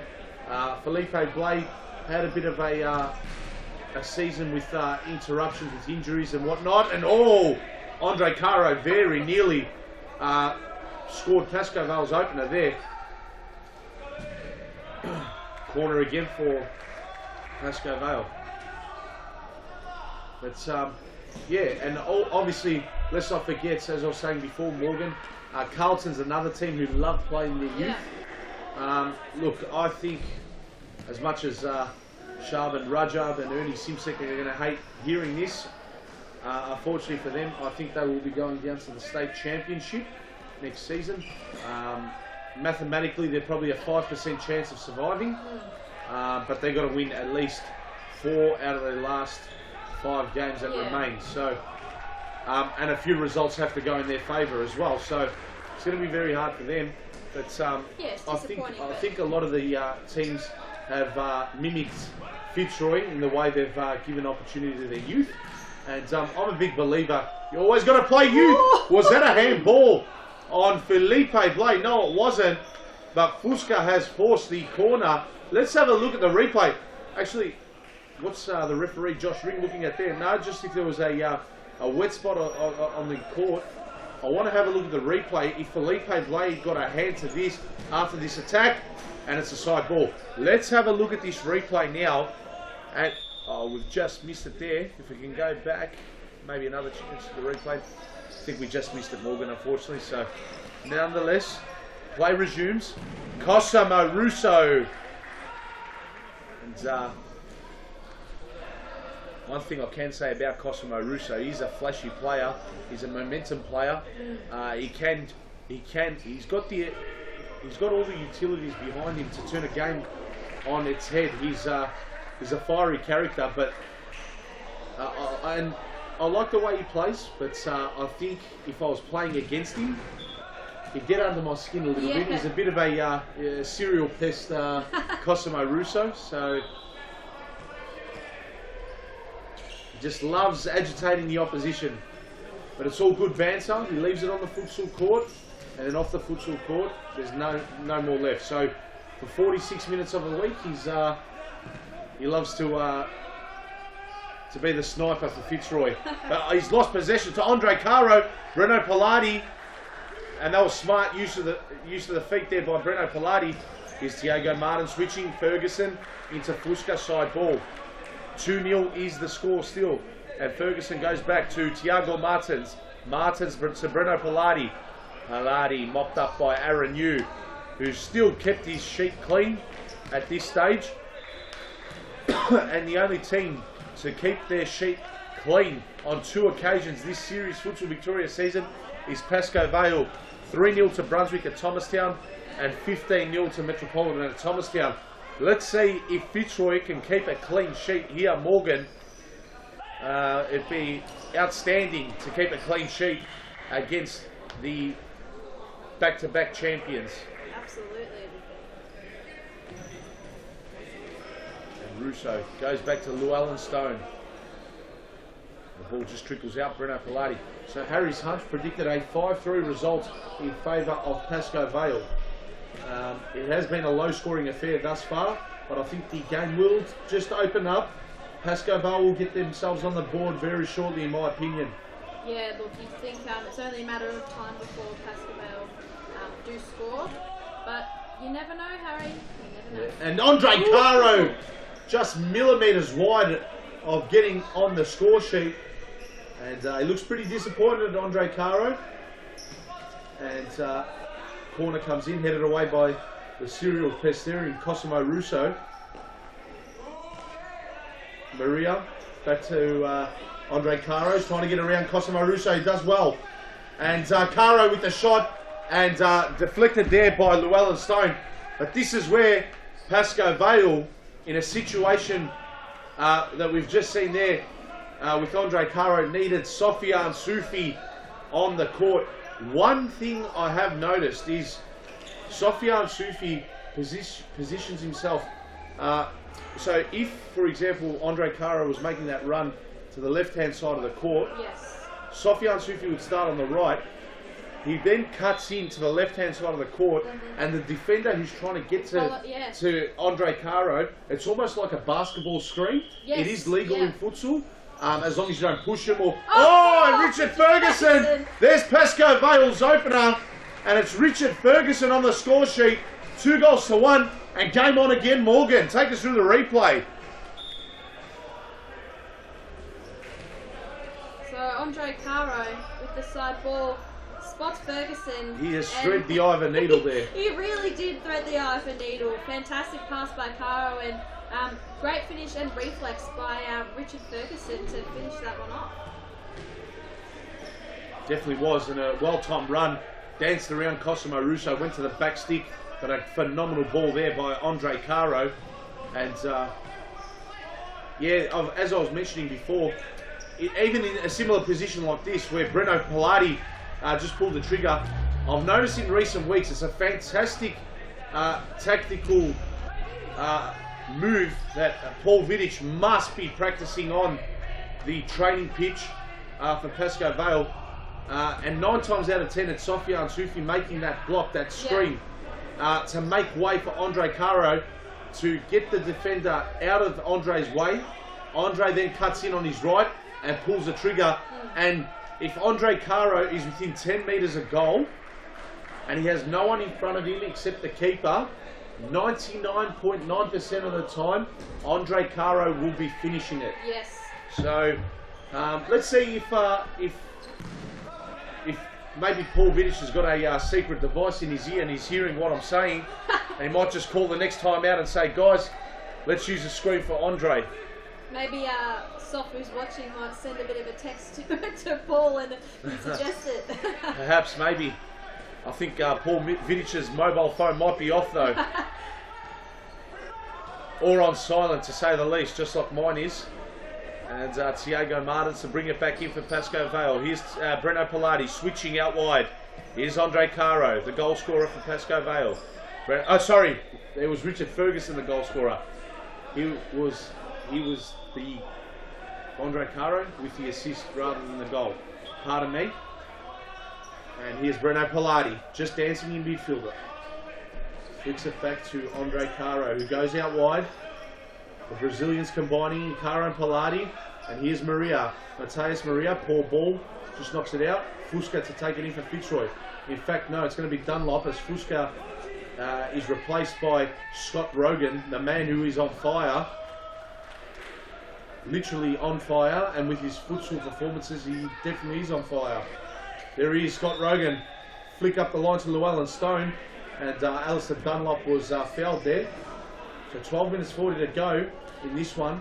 Morgan, who's your tip from here? Oh, well, you did back Fitzroy. I did back Fitzroy, and I'm going to back them. I'll stick with what I said at the start of the match, but look, you can never ever count PASCOE Vale out. I don't even, no matter what the score was, I would never count them as losing until that final whistle goes. So yes, Fitzroy absolutely. still have a lot of work to get the job done against PASCOE Vale, because they're not going to make it easy for them. Yes, absolutely, Morgan. And there's going to definitely be a seed of doubt in the young minds of the Fitzroy players. I'll tell you why, Morgan. Scoreboard currently reads 2-1. Oh, Breno Pilati, they're mucking around with it. Felipe Blay, a great save. He's got to get rid of it. And he does. Concedes a side ball. Rogan to bring it in. Last touch off Pilati for a corner. As I was saying, there's got to be a bit of doubt in the Fitzroy minds as well. There's going to be a lot of pressure put on them as we start ticking towards 10 minutes. Yeah. The reason being, Morgan, 3-1 up against Fitzroy at Mount. No, rather, Fitzroy were up 3-1 last time the two sides met at Futsal Oz Mount Evelyn. There was 6 or 7 minutes to go in that game, and all of a sudden, Fitzroy just dropped their composure, their cool, and their heads, And a bit of Andre Caro. Brilliance! Turn that game on its head as Scott Rogan has rattled that into the post. And here's Alistair Dunlop. Oh, great challenge there by Scott Rogan. Let's have a look at the replay here. This was the attempt by Scott Rogan, which cannoned into the woodwork, and got a bit lucky there off the deflect or the touch there off Andre Caro. Kept his feet, kept the ball in front of him, and that very nearly could have been 3-1 to Fitzroy. But PASCOE VALE still in this one, and that is a poor throw by Golden Glove winner of last season, Felipe Blade. And Fitzroy are in possession. Alistair Dunlop to Cosimo Russo. Felipe Blade off his line.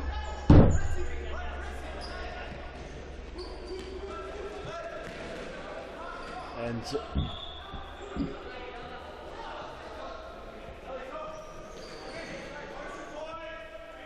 it'll be a PASCOE VALE ball. Breno Pilati just letting that one trickle out.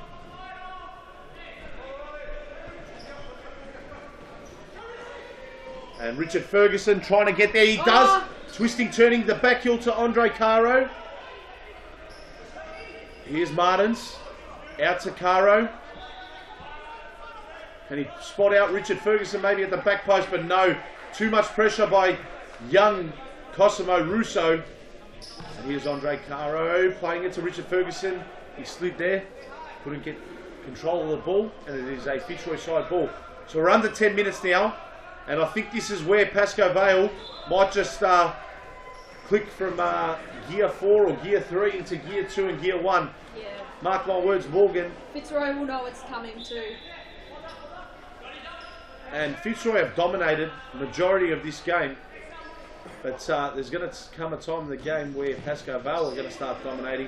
And I think it is going to be at this exact point onwards. So, unless Fitzroy can prove me wrong. Andre Caro got around Cosimo Russo. Andre Caro! And that is going to be a yellow card to Cosimo Russo. The serial pest tugging the shirt there of Andre Caro. Great refereeing, paying the advantage as well. So well officiated and a great decision there by the refs. Here's Richard Ferguson. Jackson Shaw last touch. And a timeout has been called. What a game this is. We did say it was going to be game of the round.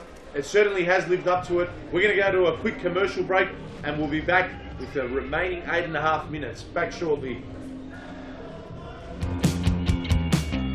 Now is the time to enter a team in a Futsal Oz Social League.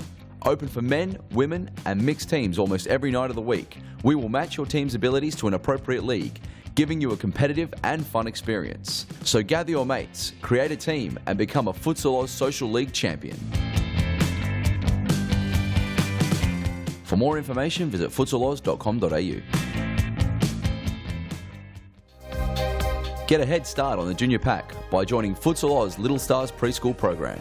Our qualified coaches use their international experience to get the most out of your young kids, improving their confidence on the ball, keeping them active and having lots of fun inside our world-class facilities. Parents are treated with quality cafes and premium snacks every Tuesday and Thursday morning. The Little Stars program is open for boys and girls aged 2 to 5 years old. So enroll your little superstar and kickstart their futsal career now. For more information, visit futsaloz.com.au.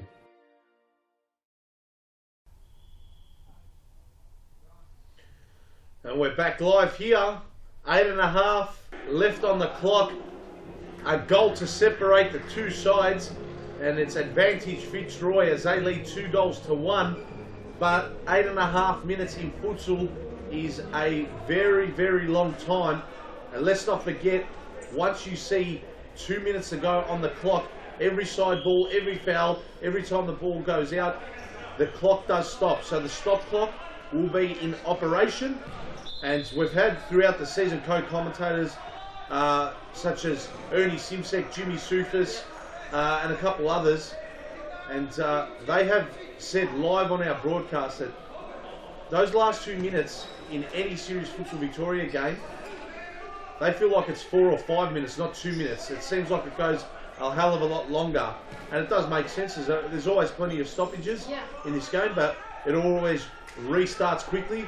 and it is a fast-paced end-to-end game. As Aaron Yu, very, very audacious from there. That was almost like a 1980s AFL good old drop kick, Morgan, the way he hit that. Top run, I think. And is that Jackson Shaw down and out? It is. Is it the ankle? Is it the knee? Where is the spot of bother? In a clash with Andre Caro. Let's have a look at the replay if we can. We hope Jackson Shaw is right and he can get back on his feet and play out the last 8 or so minutes that are left. So the ball's got on to Andre Caro, so I think Andre Caro's kicked him into a knee, maybe, perhaps. Accidental. Andre Caro's not that type of player to do it intentionally. And of course, as you saw in the replay, Andre Caro had eyes for the ball. So here we go, PASCOE VALE side ball. And it's Tiago Martins to Andre Caro.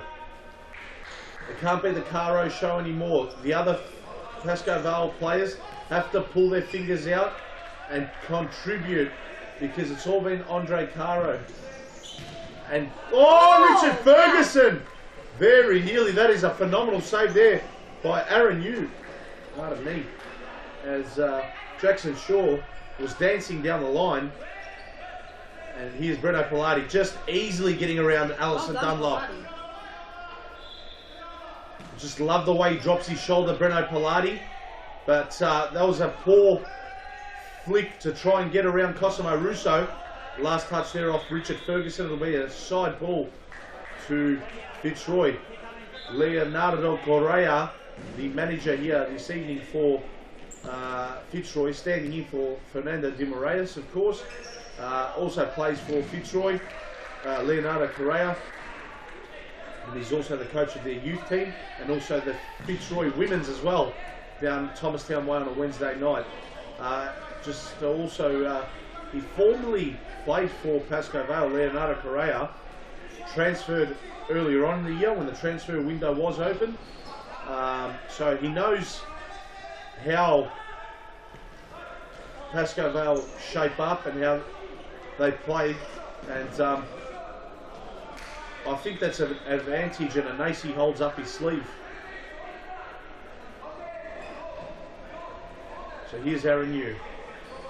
A long throw. Breno Pilati, poor pass again. Cosimo Russo gets it, and Richard Ferguson retreats well and just knocks it out for a side ball. Cosimo Russo to bring it back in here for Fitzroy.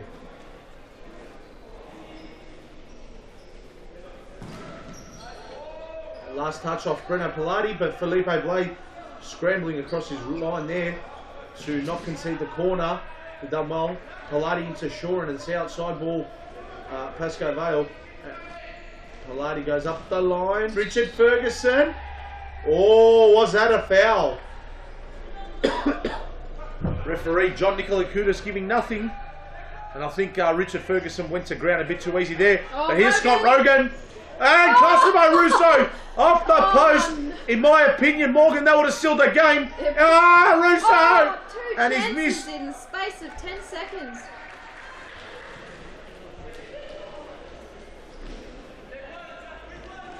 And boy, oh boy, do we have a game on our hands here. Forget the fact that it is low scoring. There are opportunities at both ends. And this game has gone up another level. PASCOE VALE against Fitzroy. 4.5 minutes ago. What a great contest this is. Breno Pilati, can he get around Cosimo Russo finally? He still can't. Russo doing well on Pilati, winning the arm wrestle there. Rogan with a shot. Fingertip save by Felipe Blay. And well done to Cosimo Russo. He's definitely in an arm wrestle with Pilati. The two flankers going at one another. And it's fair to say, Cosimo Russo is close to pinning the arm there of Breno Pilati. Well done, young man. Here's Fusca up the line, and this could be a player for Fitzroy who can score the winning goal. Angelo Fusca, keep your eye out on him. Russo getting the touch on that. Side ball, PASCOE VALE. Here's Maria. 3 minutes 38 on the clock and counting. Blay back to Breno Pilati. Oh, and Rogan. Ooh, Rogan. Got a touch there. Where's the ball gone? Who's the last touched off? It's going to be a Fitzroy side ball. Rogan to bring it back in. And Rogan purposely there, letting the ball trickle out to chew a few more vital seconds off the clock. Russo to Rogan. The 1-2. Russo up the line. Felipe Blay collects it. And Morgan, it seems like your prediction is going to be the right prediction. If scores remain this way, 180 seconds to go, 3 minutes. It's a nail biter! And Richard Ferguson for his second. Very nearly. Have another look at this one. And Maria, that was a great ball. And Ferguson, the ball got stuck in between his two legs. Couldn't slide it in. That could have been the double there for Richard Ferguson. Bit of double trouble that would have been for Fitzroy. And here he is on screen, Richard Ferguson. And he's going to get there, chest it down well. Oh, what a great ball, Andre Caro! Andre Caro! And a bit of luck in PASCOE VALE's way. Let's have a look at the replay. Morgan, this time the ball's hit the post and gone in. For Cosimo Russo, he hit the post. Richard and it didn't want to go in. Ferguson as well, the follow-up on that ball. And Andre Caro, nice finish there. And Morgan, fantastic bit of play there by Richard Ferguson. He drew Cosimo Russo into him and just fed it then to Andre Caro. And Andre Caro, as coolly as you like, slots in PASCOE VALE second. So a bit of a role reversal to the opening goal. Caro was the man who got the assist and Ferguson was the scorer. This time it was Ferguson with the assist and Caro with the goal. So, and Alistair Dunlop looking for his second. Great save, Felipe Blay. In it comes. And Fusca! Shot blocked there by Richard Ferguson. Boy, oh boy, this is going down to the wire. Llewellyn Stone flicks it back. Angelo Fusca looking for Rogan, too much on it, side ball, PASCOE VALE. Clock does stop here in these situations when it is a stoppage. And it resumes now. Ferguson, has he given possession away? Could have been a back pass there, but referee allowing the benefit of the doubt. Maria, great ball, and here come PASCOE VALE, but a poor pass by Caro. No. Ferguson regains possession, but so too is Dunlop, and he's in a scrap with Breno Pilati, and Fitzroy have possession. Scott Rogan. Was that a foul on Alistair Dunlop? Nothing doing. Andre Caro coming away with it. Breno Pilati through the legs. It's a foul. Angelo Fusca, he's in trouble. Yellow card, I do believe. No, nothing giving. And Morgan, we're going to get you to go to the sidelines now. And good luck taking your pick on who you're going to interview, because there have been some fantastic contributors. It may be coming down to the dying seconds that I have to pick one. So I will go out there and I'll watch on the sidelines. And Andre Caro, who else but Andre Caro, to step up and give PASCOE VALE the win. Let's see what he can do. In he comes, Andre Caro. And that's a wayward strike by Andre Caro. Maybe in a game of Gaelic football, that would have been counted as an over, but definitely not in a sport like futsal. Long throw, and Fusca was holding Andre Caro. So it's going to be a free kick to PASCOE VALE. And here's Maria. Maria. Great head. Richard Ferguson over the bar. And Aaron Yu just trickling the ball to Alistair Dunlop. Scott Rogan, what can he do? Russo. Wowee! Alistair Dunlop with a snapshot, and it very nearly went in to put Fitzroy 3-2 ahead. Rogan, he goes, he's chasing that down. Plays it back to Yu. He finds Alistair Dunlop, and it's still in. Andre Caro dancing, and he was fouled. No, he wasn't. Play on, Zakol. Was it a last touch off Felipe Blay? No, it wasn't. It's a throw into PASCOE VALE. Felipe Blay to Andre Caro. Dying seconds of the game, and Caro spins out of play. Looks like the game's going to end up with a point shared. Here's Angelo Fusca to Rogan. And that is all she wrote, I do believe. There's approximately 5 seconds left on the clock. And Felipe Blake keeps that one in. What can they do? Long throw, Andre Caro! Too much on it, 5 seconds left. Aaron Yu is going to throw it long. Can they get ahead on this? Too much. And there it is, ladies and gentlemen. The game of the round has ended up with a point being split. 2 goals apiece. And what an entertaining game that was.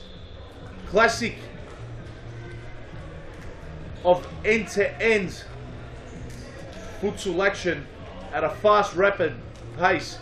That game there just epitomised the end-to-end sport that futsal is. Well done to both teams. Fitzroy and PASCOE VALE. PASCOE VALE will retain the Youth Health Cup with the draw, of course, because they were the last winners. We're going to go to a quick break and we'll be back with an interview with Morgan Wyatt.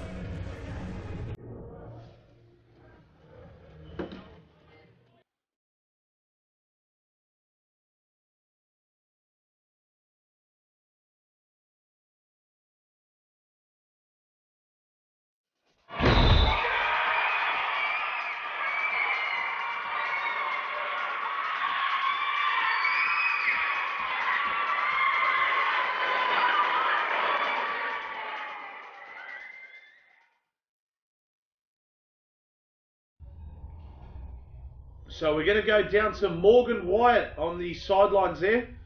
Morgan, who do you have for us? Thanks, Harry. Well, first up, I'm joined by Jimmy Soufis. Jimmy, what an exciting match. You must be pretty proud of how your boys played out the final. Well, the final minutes were very intense, but you must be pretty happy with the draw, even though it's probably not the result that you were after. Yeah, it's a bit bittersweet. We feel like we deserved more, leading 2-0, but a draw is better than last time. We blew a 3-1 lead, so a point's a step closer to where we want to be.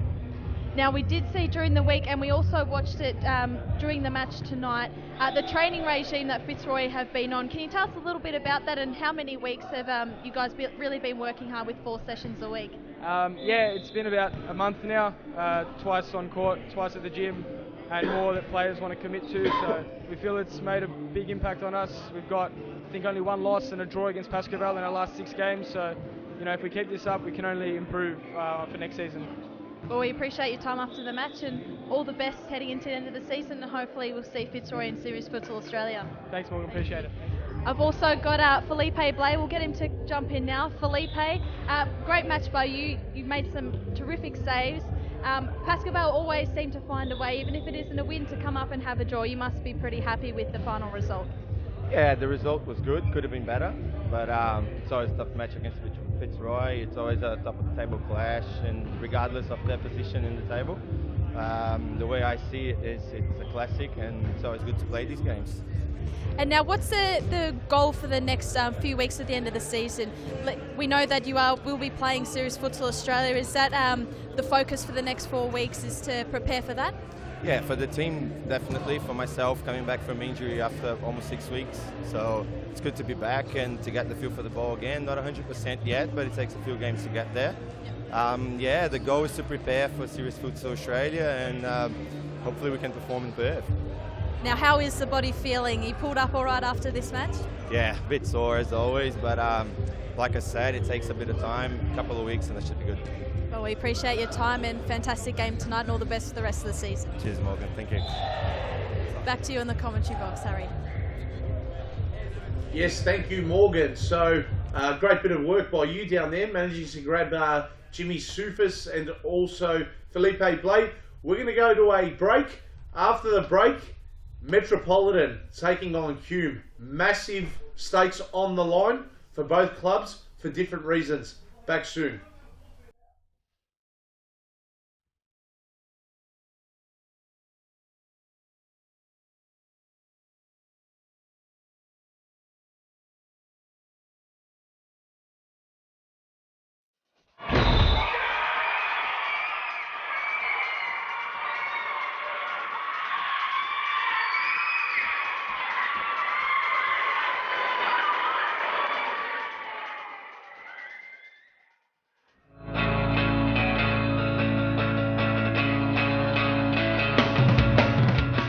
Save the day and improve your goalkeeping skills in our junior and senior keeper training only at Futsal Oz. Improve your techniques at ground level and in the air while running through new skills and drills developed by our elite level goalkeeping coaches.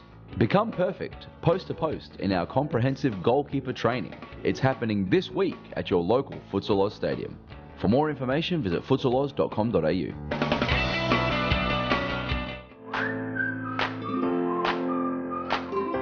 Before your next game, check out the latest futsal gear in one of our Futsal Oz shops. Located at each of our stadiums, you'll find the best products you need to win your match. Futsal shoes, team kits, apparel and merchandise, socks, shorts, shin guards, goalkeeping accessories and match balls for practicing or playing. There's nothing you don't need that we won't have at the Futsal Oz shop. Located at all our Futsal Oz stadiums, Brunswick, Mount Evelyn and Thomastown. For more information, visit futsaloz.com.au. Women's futsal is taking off at Futsal Oz, and you can enter a whole team or come as an individual today. Futsal is fantastic fun and perfect for fitness. It doesn't matter if you are an experienced soccer star or a first-time player, there's a league for you. So round up your gal pals because now is the time to get kicking at Futsal Oz in our women's futsal leagues.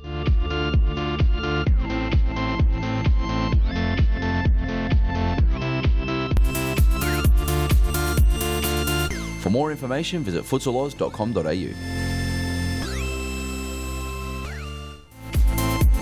Futsal Oz mixed leagues are a great way for all your friends and family to play futsal.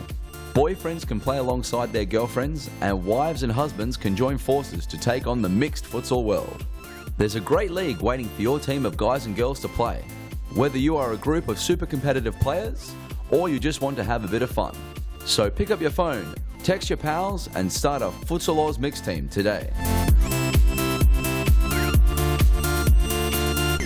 For more information, visit futsaloz.com.au. And we are back live, ladies and gentlemen. Game 3 of match day 17.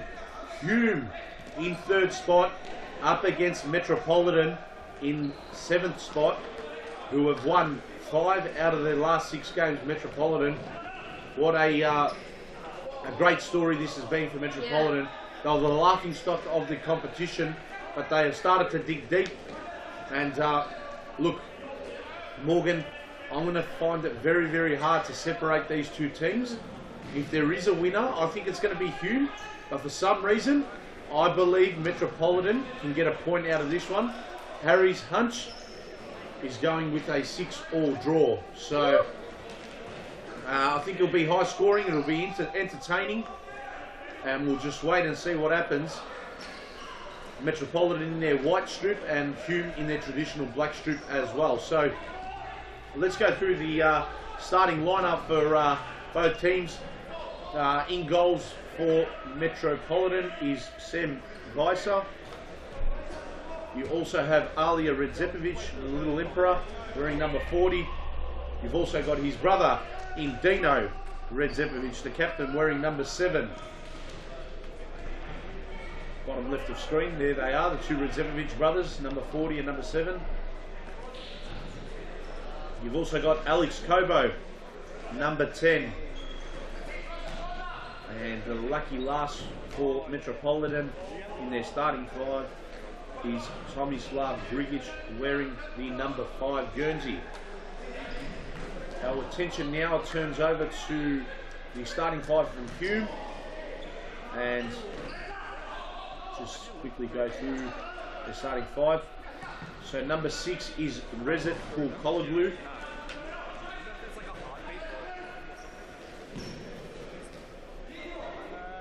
In goals you have Frano Saric. Number 10, Mo Mata.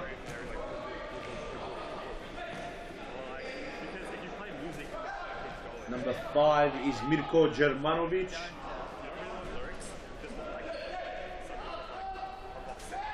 And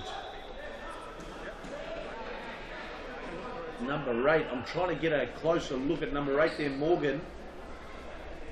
I believe, just looking from the side of the camera angle there, It could be Jason Barrientos. Yeah, I think you're right. Looks like his figure and physique. He has played for HUME a couple times this season. I just want to have a look at a front-on view. And it is. It's Jason Barrientos. There you go. So he's in action for HUME tonight. The former Vic Viper, number 8, Jason Barrientos.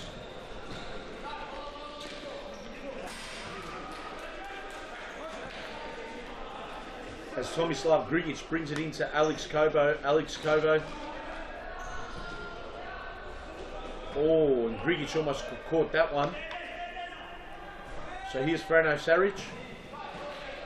Rolling it out to Jason Barrientos.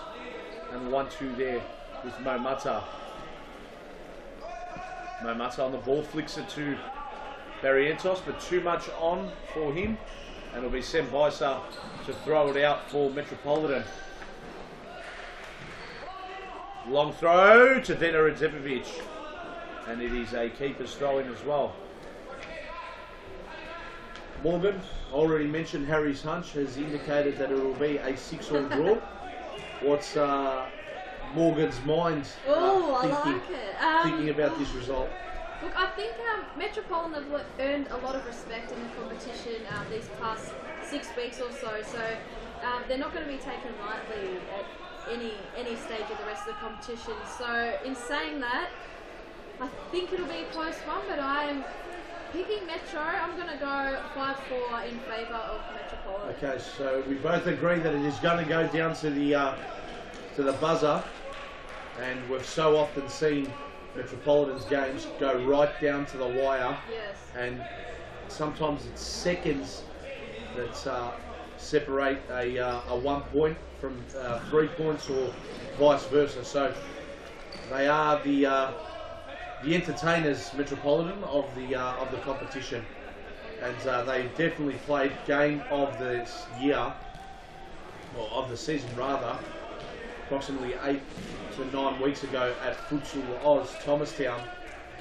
when they defeated Ashburton 7-6 with 4 goals scored in the last minute, 2 going to either team. So that's going to be a Series Futsal Victoria Classic, and one to keep in the archives.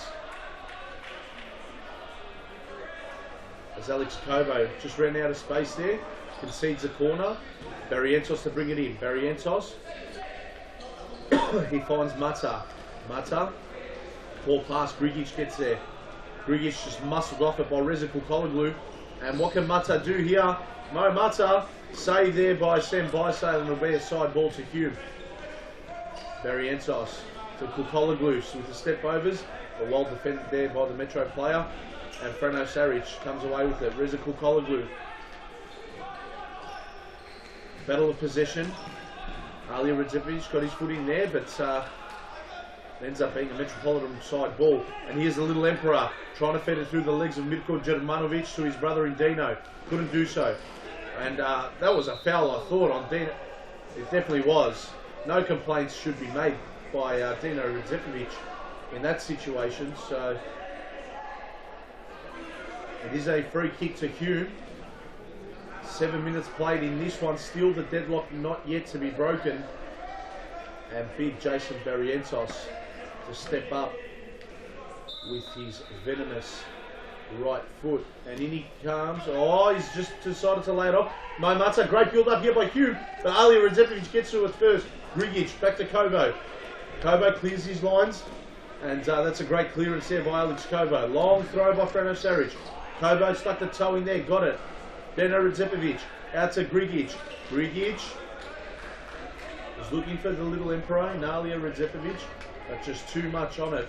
And it looks like Ubaidi Sisek is about to come on as Nikos Ignatiadis is instructing one of his HUME players to come off immediately.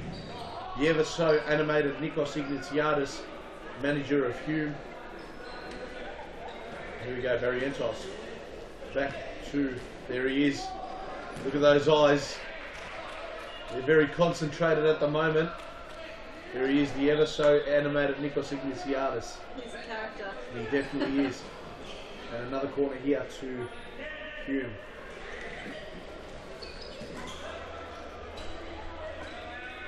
No Mata running out of space there. And it's Dino Redzepovic. Alex Kobo, great ball. What can Dino Redzepovic do? Oh, well wide, but the accuracy, sorry, not the accuracy. The attempt was good, but the accuracy was poor in that situation, Morgan. So almost tried the Scotty Rogan in that one. yeah, just about. Except Scott Rogan defied physics from the angle he was on.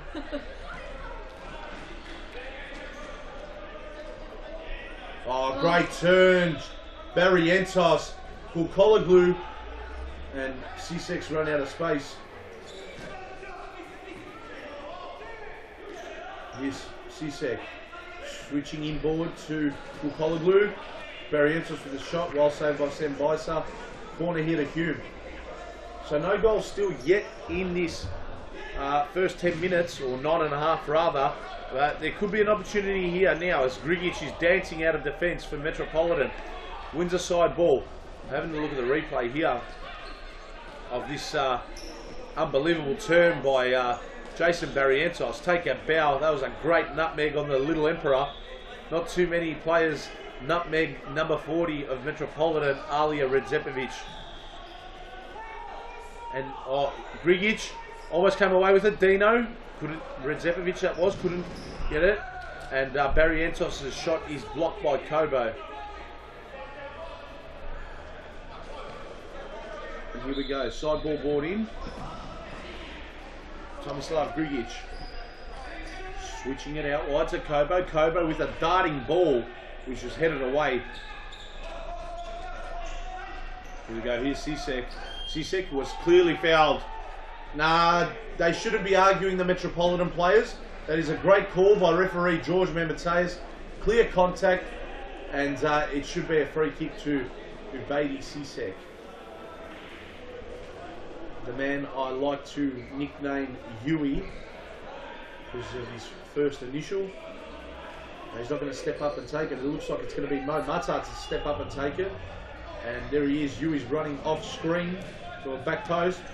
And I don't know why we were temporarily on screen there. That was a very unprofessional look by myself there with the arms folded. And Sisek very nearly. Very, very nearly opened the scoring there for Hume.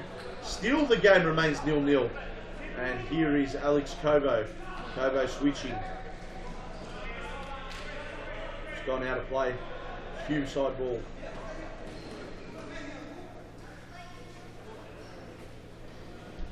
No Mata.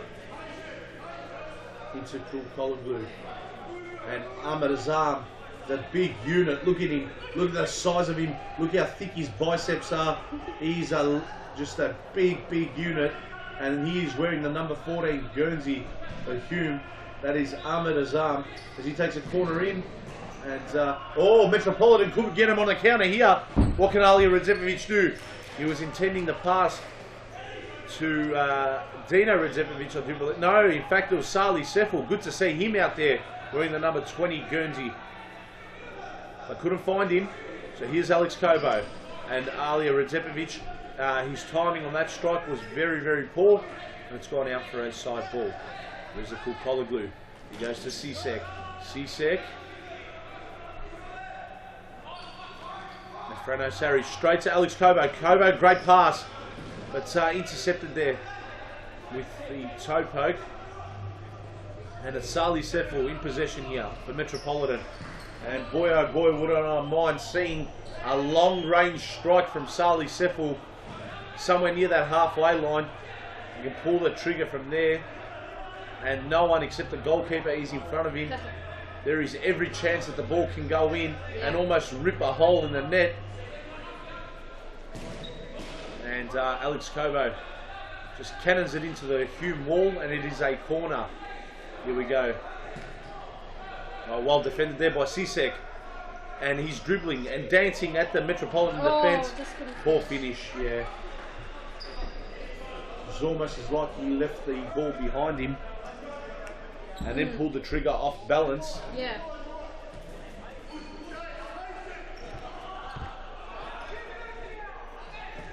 And Sali Semple, that's a shot I was talking to you about. Morgan had the defender up his backside, but very nearly scored the opener there for Metropolitan. And here we go.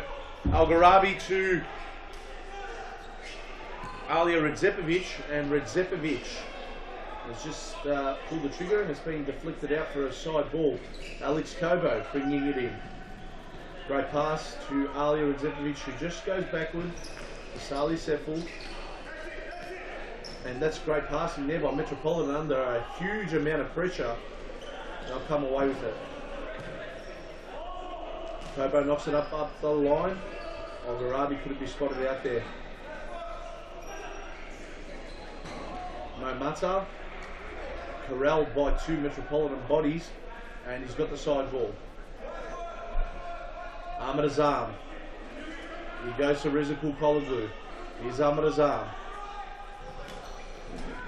And it's a side ball to Hume. Rizikul Kologlu. Played 15 minutes just about, and still no opening goal. So I thought it was going to be a high scoring 6-all draw, Morgan, but seems like it's going to remain 0-0 at this point in time. And there has never, ever been a game in Series Futsal Victoria history of not V-League Premiership season that has ended 0-0. So it'll be interesting to see. The closest I have come to it was a couple of weeks back at Futsal Oz. It was between the women's game. It was a tightly fought match between Brunswick and Bandura. Brunswick managed to win that game 2-0, and it was only until the last 3 minutes that they scored their 2 goals. So yeah, it was very, very tight. But let's turn our attention here to the men's. And to catch all the women's action, ladies and gentlemen, Wednesday night. There's the opener! And I don't know what's happened there, but let's have a look at the replay. It was Kologlu linking up with Ubaidi Sisek. Let's have a look at the replay. So it's Kologlu here, and there was a touch there by Ubaidi Sisek, and he scored the opener for Hume. So finally the deadlock is broken, and it is 1-0. So as I was saying before that goal, Morgan, Wednesday night is in Thomastown, Settlement Road. Thomastown is where you can catch the women's Series Futsal Victoria action. There are 6 teams in that division, and they're all phenomenal and exceptional talents, a lot of them. We've also got the Youth League there on Wednesday as well. And fingers crossed, Morgan, fingers crossed this Wednesday night. Might just have to have the phone in the back pocket whilst reffing, or I might have Jimmy Sufis after he's played his youth game, just to be on the sidelines and give me updated scores, because the boys from FC Preston are 1 point away from stitching up the title. So a draw or a win, and they will be in state championship next season, and they're making a strong march to come in and play at Series Futsal Victoria. Very exciting. I've got a lot of things planned as well for the team there at FC Preston. And if the Carlton players are hearing a contract might be going in the way of Dylan Govic.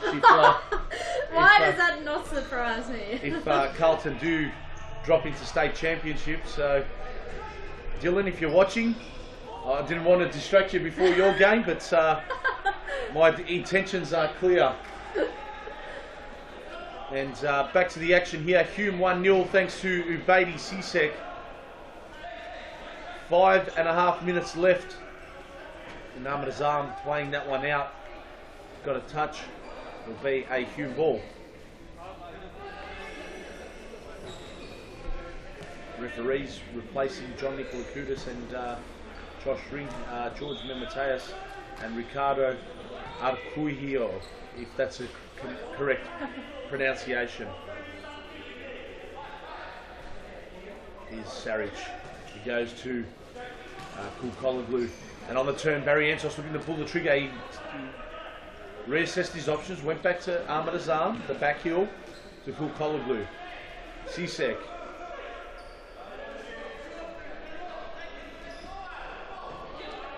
Sisek, very, very optimistic with that shot.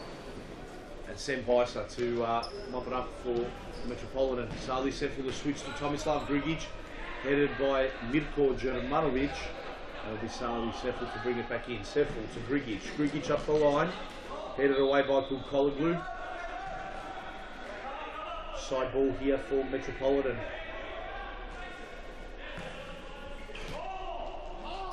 Oh, is that a foul? I thought it was a foul there on Mo Algarabi, and the referee Ricardo agreeing with me. So here's Sali Sefil, and boy oh boy, if this gets around the wall, this is every chance of going in somehow. Nah, couldn't get past Mirko Jermanovic, straight into his foot, and Bisa goes out to Grigic. Grigic switching, goes back to Sali Sefil, and again back to Grigic. And it's been a 1-2-3-4. And Mirko Jermanovic pleading with the referee to award him with a foul, but the ball was already out, as you heard with our microphone being so close to the action there. 3 minutes 15 and counting. Ahmed Azam. Playing it back to Frano Sarich. Frano. Was there a foul there on Barrientos? Yes, there was, says both referees, Ricardo and George. And dangerous spot here for Hume to double their advantage. Extremely dangerous spot.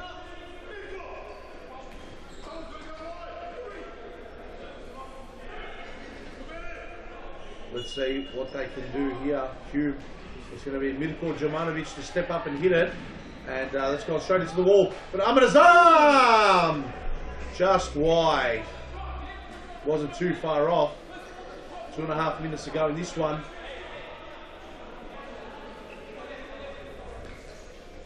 Sembisa, long throw. And it's just going to be a Hume throw-in.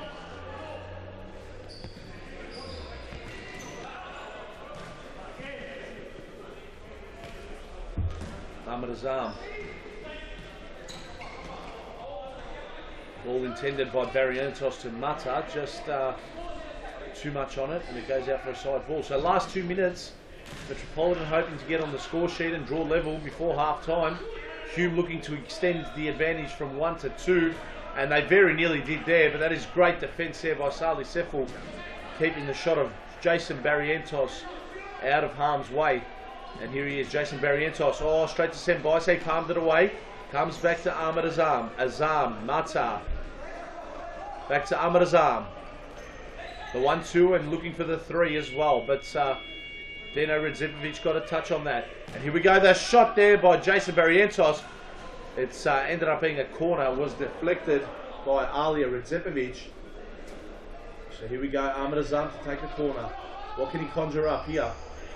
It's gone straight into Grigic for a corner. Another corner. Hume racking up the corners all of a sudden. And this is where pressure mounts. But whose ball is this going to be? I think they've awarded a Hume ball. Yes, it is. Mirko Jermanovic. Here he is. Plays the ball up the line, but it's going to be Sembisa collecting that for Metropolitan. Jermanovic, last touch off him, and it's a side ball to Grigic.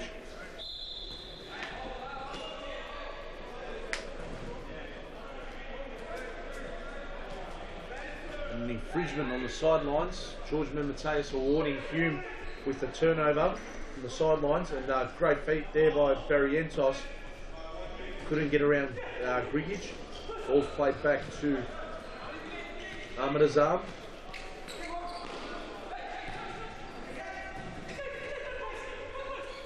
Here's Barrientos. Ran out of space. Sali Sefil to Grigic. Shot there. High and wide. And that is half time. Ubaidi Sisek. The difference between Hume and Metropolitan, as Hume take a 1-0 advantage at the break We're going to go to a lengthy ad break, and we will be back for the second half between Metropolitan and Hume.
Get the kids kicking these holidays in Futsal Oz's popular School Holidays program. There's a variety of games and competitions played each day, allowing your kids to sharpen their skills and learn new, game-specific drills. Held in our world-class futsal stadiums, coaches and staff offer a safe, educational and entertaining day of activities. Futsal Oz School Holiday programs is the best way to get the kids kicking.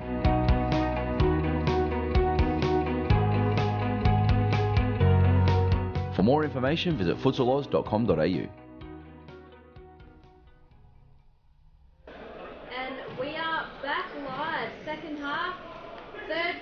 Tonight, Metropolitan taking on Hume. Currently, Hume are leading Metropolitan 1-0 thanks to the goal of Sisek.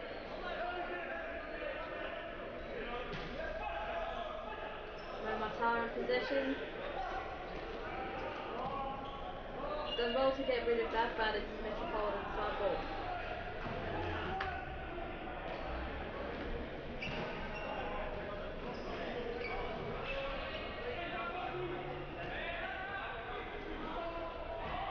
Settle. Good save by the keeper there. Will be a corner, I believe, to Metropolitan. Grigich to take it in.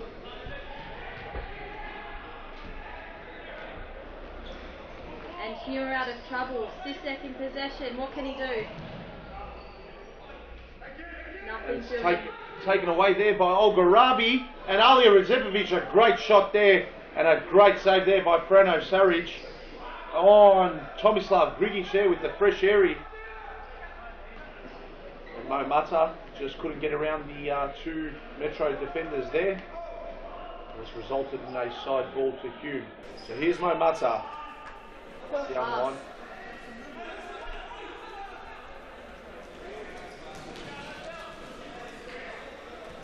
Last touch off Alia Rezepovic there.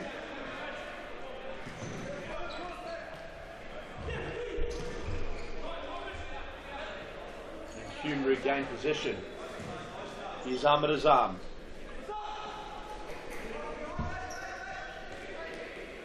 Going to Ubaidi Sisek, the only goal scorer of the game. And Sali Seppel. Senpaisa collecting the ball out of the feet of Sali Seppel. Nalia Radzepovic. What's the referee awarded here? George Mateus giving it a Hume side ball.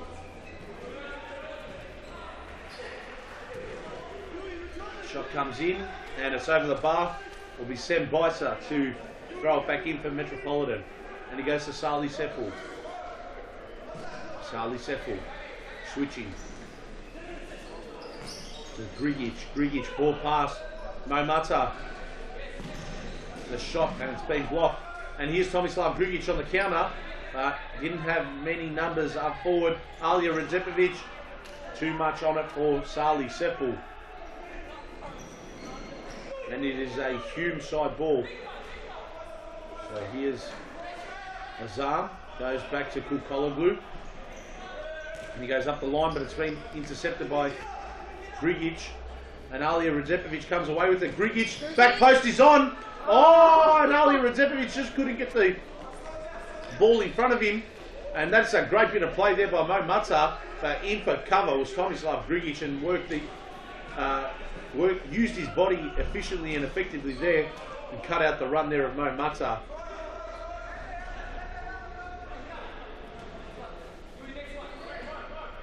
So here's Frano Saric. Scoops it up the line. Sisek. Back to Mata. Deflection off Alex Kobo. And Alex Kobo has conceded the corner with that deflection. And it is Kulkologlu for Hume to take the corner. Barrientos.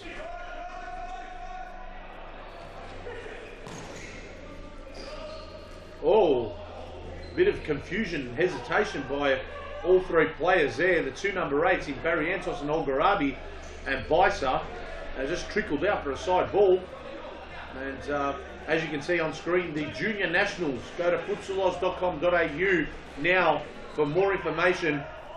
It is going to be the biggest ever junior national tournament that futsal has ever held. It's going to be in January 2017. And even if your team does not participate at Futsal Oz, you are more than welcome to join. And last year was a staggering amount of teams that participated. Off the top of my head and off the top of my memory, I do believe it was 55 teams that participated in the event. Speaking to work colleague and great save by Sam Bisa, and Alex Kobo pressed deep, but Bisa will collect that off the deflection. Speaking earlier to Grant Rowley, Morgan, apparently the Junior Nationals is on track to have 100 teams this time around. Yes, I have heard that too. If not more. So it'll be very exciting. If you think you have what it takes, to all the parents out there that coach their kids' team, where you're just a normal futsal coach, that coaches a young team, please register at futsaloz.com.au for the Junior Nationals and see how far you can go into the tournament. As Tomislav Grigic plays a 1-2, and an equaliser by Mo Algarabi. Great shot there. And you've got to feel sorry for Frano Saric. Got a big bite on the ball, but it wasn't enough to keep it out. Metropolitan 1, Hume 1. Let's have a look at the replay. And it's a great bit of passing here by Grigic and Olgarabi. Passing, moving, leads to goals, and that's exactly what it did there. So they opened up the space and they opened up Hume nicely.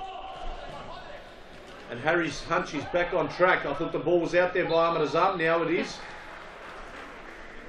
I predicted a 6-all draw, but it's only a 1-all draw thus far. I don't think it'll be a 6-all draw, Morgan, anymore. No, I don't think so. But yeah, still time for the outcome of the game to be correct. In a draw.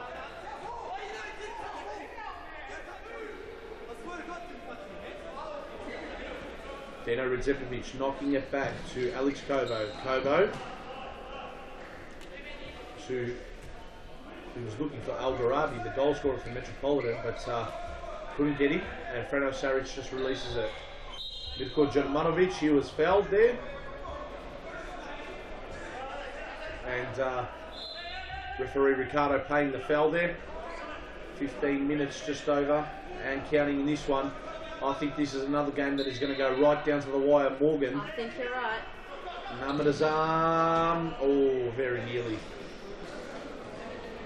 Shot was sprayed there by Barry Entos, but it almost found Mirko Jovanovic unmarked at the back stick, but he couldn't control it. The long throw mopped up by Frano Saric. Releases Barry Entos, but it was out of play already, I do believe, and it is a side ball, not the keeper's ball.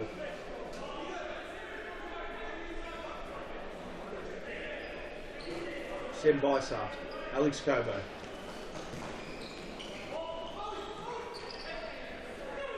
Jovanovic for Hume. Was he fouled there? And Vidkor's not happy about that. Alex Cobo just letting Vidkor have the final touch on that and letting it go for a keeper throw. So the sting's been taken out of this game. And Ahmed Azam, oh wow, we saw Shaban Rajab cop one in the nose last week. And we just hope that I think he's bleeding heavily as well from the nose. And that was a, he's got the watery eyes, make no mistake about that, Ahmed Azam. Let's see if we can get the replay of that. Alex Cobo. And this is not a pretty sight. And trust me, I've copped a few of them being a keeper. And that's just gone off Dino Radzevic's boot straight into Ahmed Azam's face. So it's squeezed him on the nose, and Uvadi Sisek forces a save off Sem Baisa. And it is a corner to Hume.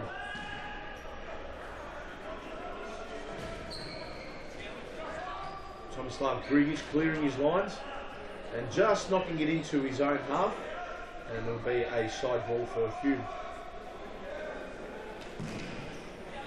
Deflection, side ball. Morgan, I don't think. Oh no, you said you were going to go for Metro. Yeah, just by one. Just by one. Maybe not the. I think I said 5-4. 5-4. Yeah. Yeah. So. Look, Are you still backing him from here? As Barry Entos, what a save that is by Sem Baisa, extending the right leg, and it came to his aid to keep the ball out by the strike from Jason Barrientos. Great turn nonetheless by Barrientos, but an equally good save by Sem Baisa.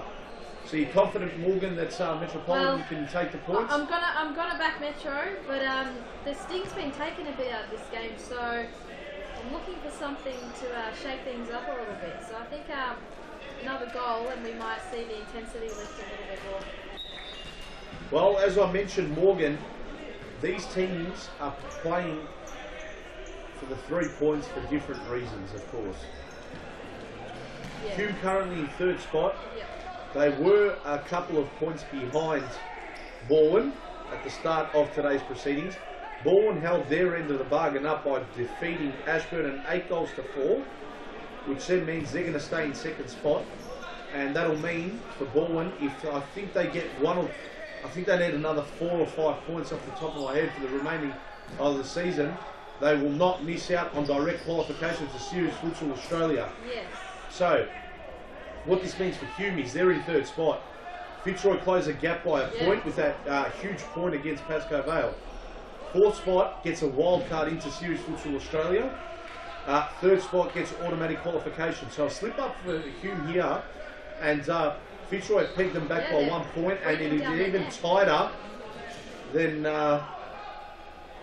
what you could imagine in that top half of the ladder. But as we saw, Morgan, earlier on, when we were introducing the fixtures in the ladder, second right down to 7 was, I think, 8 points separating second from 7th, and 7th is Metropolitan, believe it or not. So I think though it's going to be 11 points as of now because of BALWYN's win.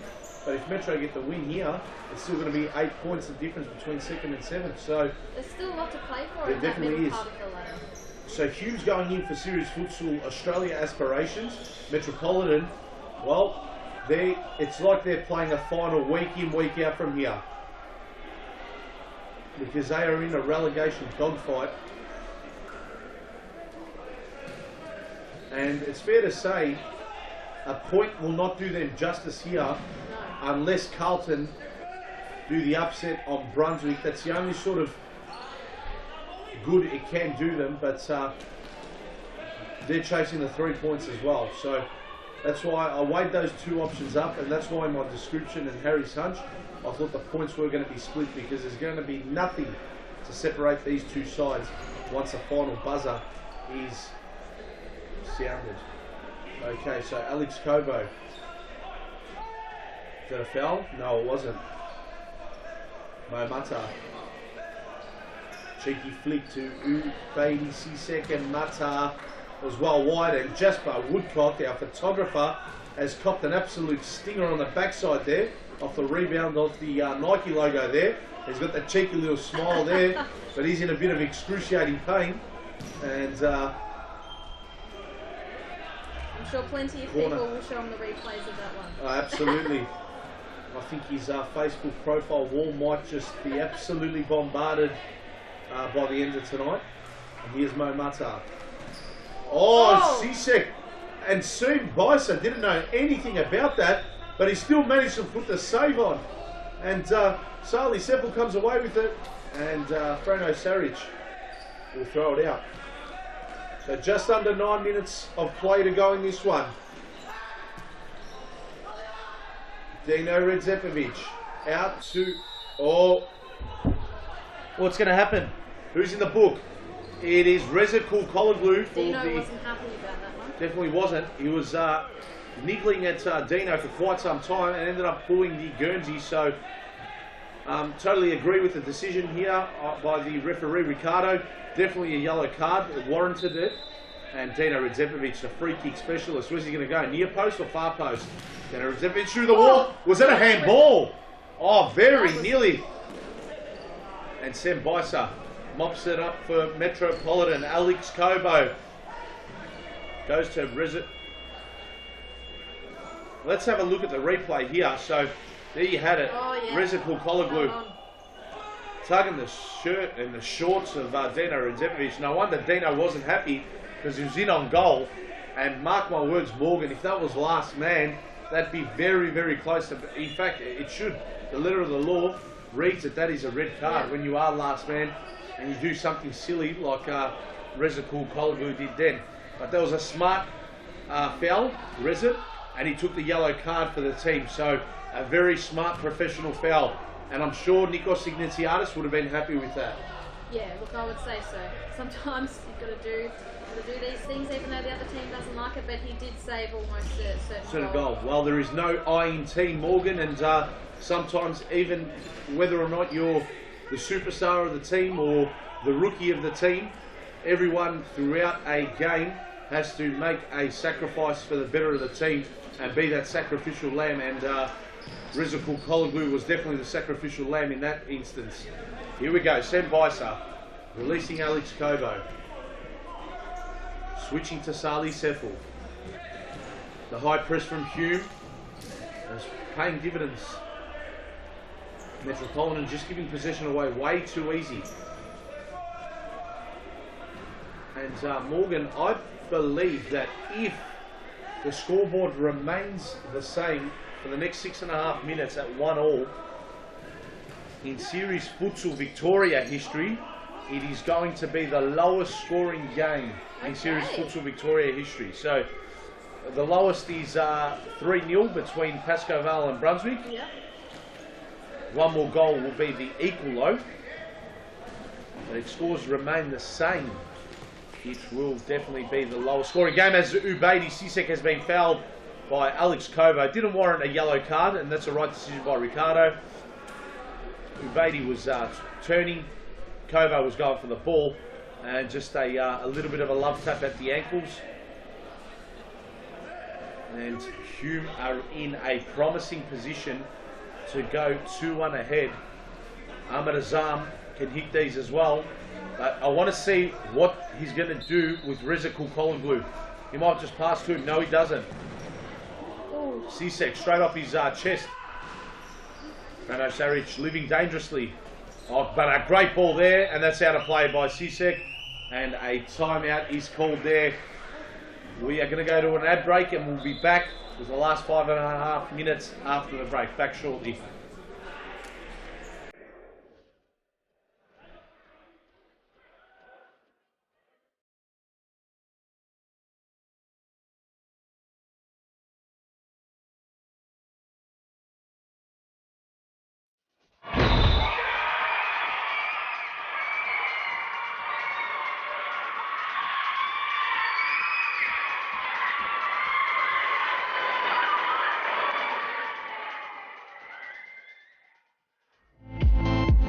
Futsal Oz mixed leagues are a great way for all your friends and family to play futsal. Boyfriends can play alongside their girlfriends, and wives and husbands can join forces to take on the mixed futsal world. There's a great league waiting for your team of guys and girls to play, whether you are a group of super competitive players or you just want to have a bit of fun. So pick up your phone, text your pals and start a Futsal Oz mixed team today. For more information, visit futsaloz.com.au. And we are back live, and very little separating the teams here. Scores are locked at 1 goal apiece, and Tomislav Grigic very nearly just edged Metropolitan in front. What an opportunity this is for Metropolitan to dig themselves deeper out of relegation territory. 3 points would be massive to Metropolitan, but it would also be massive to Hume as well, as they'd keep the pressure on BALWYN to finish in second spot. Here's Sembaisa going through a bit of a dance up the pitch, and Dino Radzevic couldn't keep that in. So in terms of defensive structure, Morgan, both teams have been fantastic, but Tomislav Grigic with a shot there, deflected out off Rezikul Kologlu, side ball. But in terms of the final third, and this is Dino Radzevic area, this is in Dino's zone. Dangerous free kick to give away Hume, especially at this time of the game.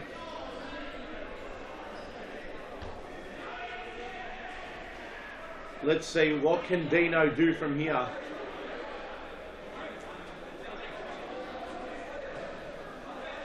So Frano Saric setting his wall, and here we go, we're set for this. Looks like he's going to pass it off. Dino, no, he's taking the step back. Oh, and a save there by Frano Saric. And here's Tomislav Grigic, giving it to Dino Radzevic, and Tomislav Grigic cutting into goal just very nearly. Momata dancing, spinning, and giving away possession. Tomislav Grigic, just too much on it, it'll be a Hume ball. Sisek to bring it back in. Ahmed Azam.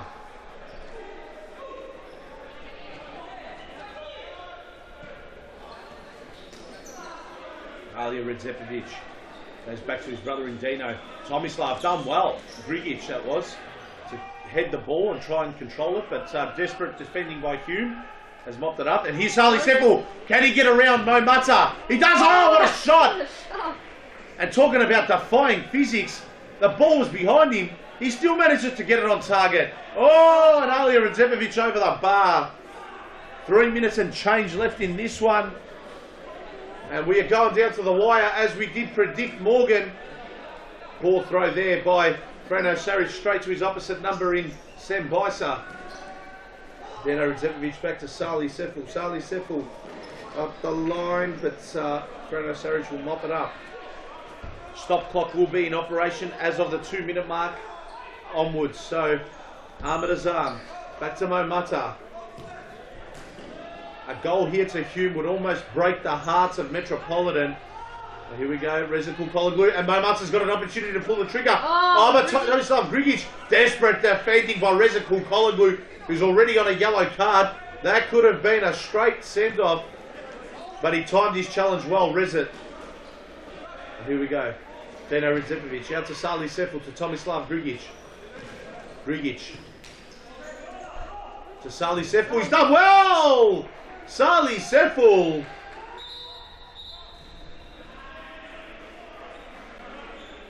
And what do we have here? As we look at the replay, look at Sali Sefel just wrestle his way around Jason Barrientos. Well done. The shot was just wide. And we're just having a look at the scoreboard. HUME are on 3 fouls. And I think Metropolitan are on 3 fouls as well. So I don't think the 5 fouls will take a part in this last half. And a penalty shall not decide it. And that, of course, is from the 10-metre penalty spot, unless a foul is committed inside the D. And Jason Barrientos wasn't too far off there. About a minute and a half to go. Frano Saric collecting it yet again.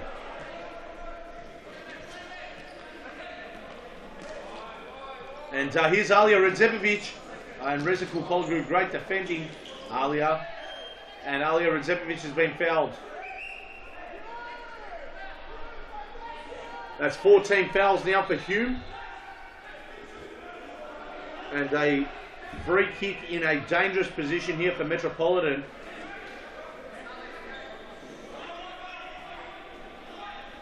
Here we go, Dino Redzepovic stepping up.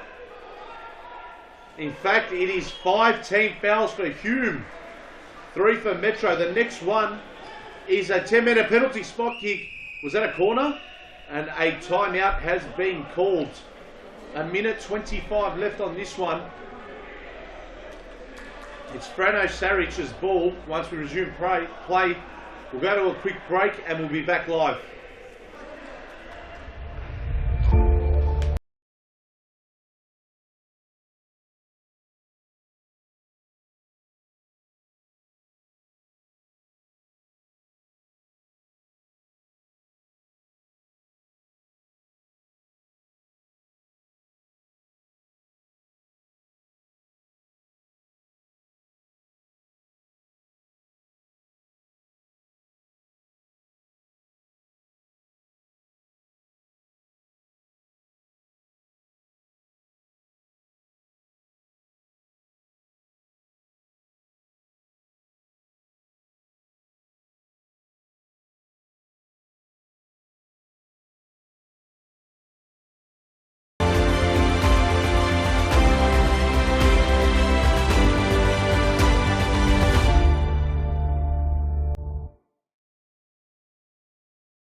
We are back live, and a minute and a bit to play in this one. 1-1 is a score. HUME on 5 team fouls. They do not want to give away another foul, HUME. And here's Alia Redzepovic coming away with it. He goes to Dino, who goes back to Sali Seful. A goal to either side, and there is going to be a strong amount of euphoria in this stadium. It is going to be a massive goal that is going to have massive rewards towards the end of the season for both sides. And Sam Bicer, the long throw, oh, and a deflection, very nearly wrong-footed Frano Saric. And Jason Barrientos has got it here for HUME. Jason Barrientos, no, that's wide. And Sam Bicer will, no deflection, it's a corner. 42 seconds left on the clock. And that is Tony Saric on for his first influence of the game later on. And Tomislav Grigic has pulled the trigger wide there.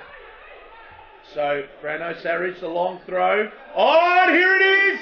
No! Sam Bicer, fantastic save! What a great save that is to deny Jason Barrientos. Reflex save, fantastic there by Sam Bicer. And oh, Mo Mata, very nearly. Corner for HUME, and a shot blocked by Dino Redzepovic on Mo Mata. 18 seconds to go, plenty of time for both sides. Here's Mo Mata. Shoots it in. Oh, can Sali Seful come away with it? No, he can't. Is it going to be a buzzer beater? Reza Kulkologlu pulls it wide. Sam Bicer. Metropolitan are the specialists at doing this. But Reza Kulkologlu wins the header. Oh! And Jason Barrientos very nearly. And he's got to pull the trigger. Sully Semple. Is he going to do it? Oh, no, he didn't. He wouldn't have counted. He pulled the trigger after the final whistle. And it has ended up in a draw. Metropolitan 1, Hume 1. What a great game that was. But the draw, unfortunately, does no teams favours. Both teams were in desperate need of the 3 points. And we're going to go to a quick break. And after the break, Morgan Wyatt will be with a player for an interview. So we'll be back shortly.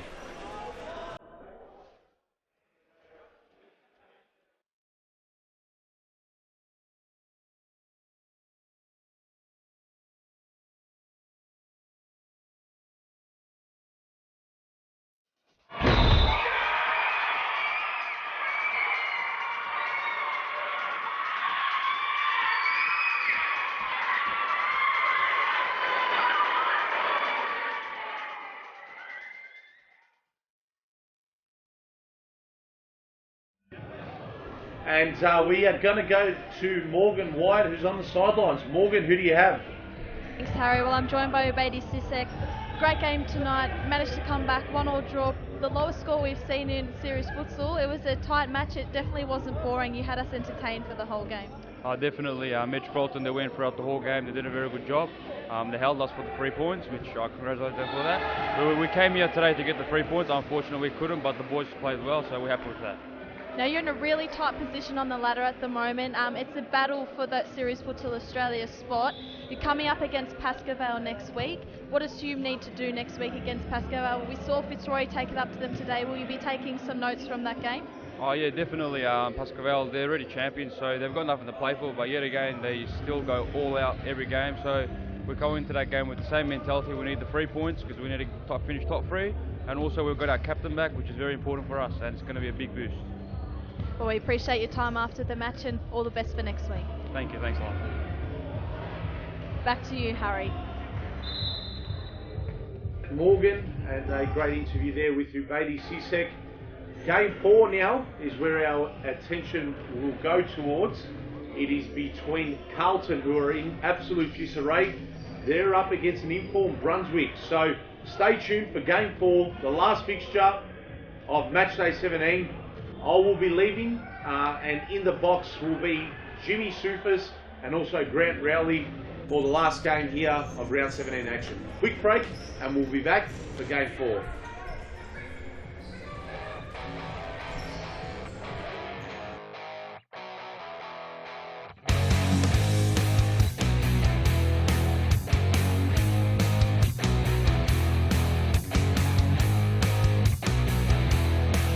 Fernando, can you tell us why the Fitzroy Futsal Club is coming to the gym as part of its preparation and training for Series Futsal Victoria? Look, we're trying to get the team more prepared for for the competitions,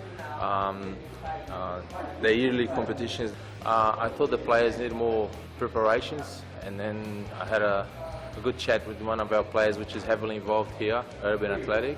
We ended up having a good partnership, and then they sponsor us, and we have all programs. They design programs for one of us. In the long term, will help us a lot.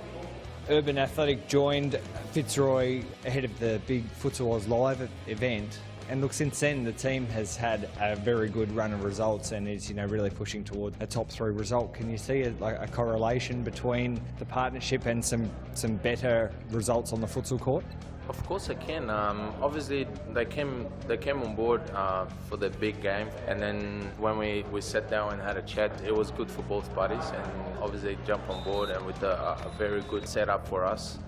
This Urban Athletics been around for years, and they got unbelievable professionals working behind the scenes, and Justin and all the other boys. It's just been good.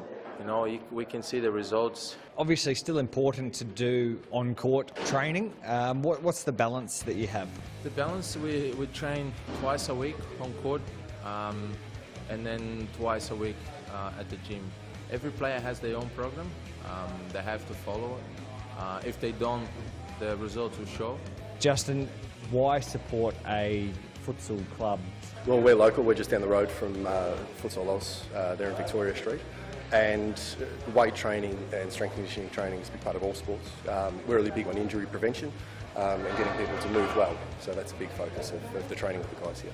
And how do you think these young guys go? They play against like much bigger bodies, so this training, can only help them. Yeah, strong is strong, and bulletproofing their bodies for injury prevention and things like that is really important.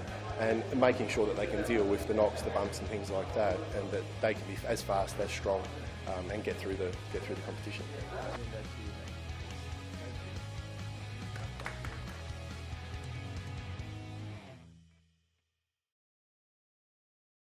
Welcome back to round 17 of Series Futsal Victoria. We're here at the Brunswick Futsal Stadium. My name's Graham Rowley. I'm with Jimmy Soufis. Thanks Harry and Morgan for calling the shots in the first 3 matches. The real pros have stepped in for the last game. Jimmy, you played earlier this evening against PASCOE and had a great result, but here to call the FC Carlton and CF Brunswick match. Thanks for joining us. Yeah, definitely a pleasure to be with you, Grant. Looking forward to an entertaining game here.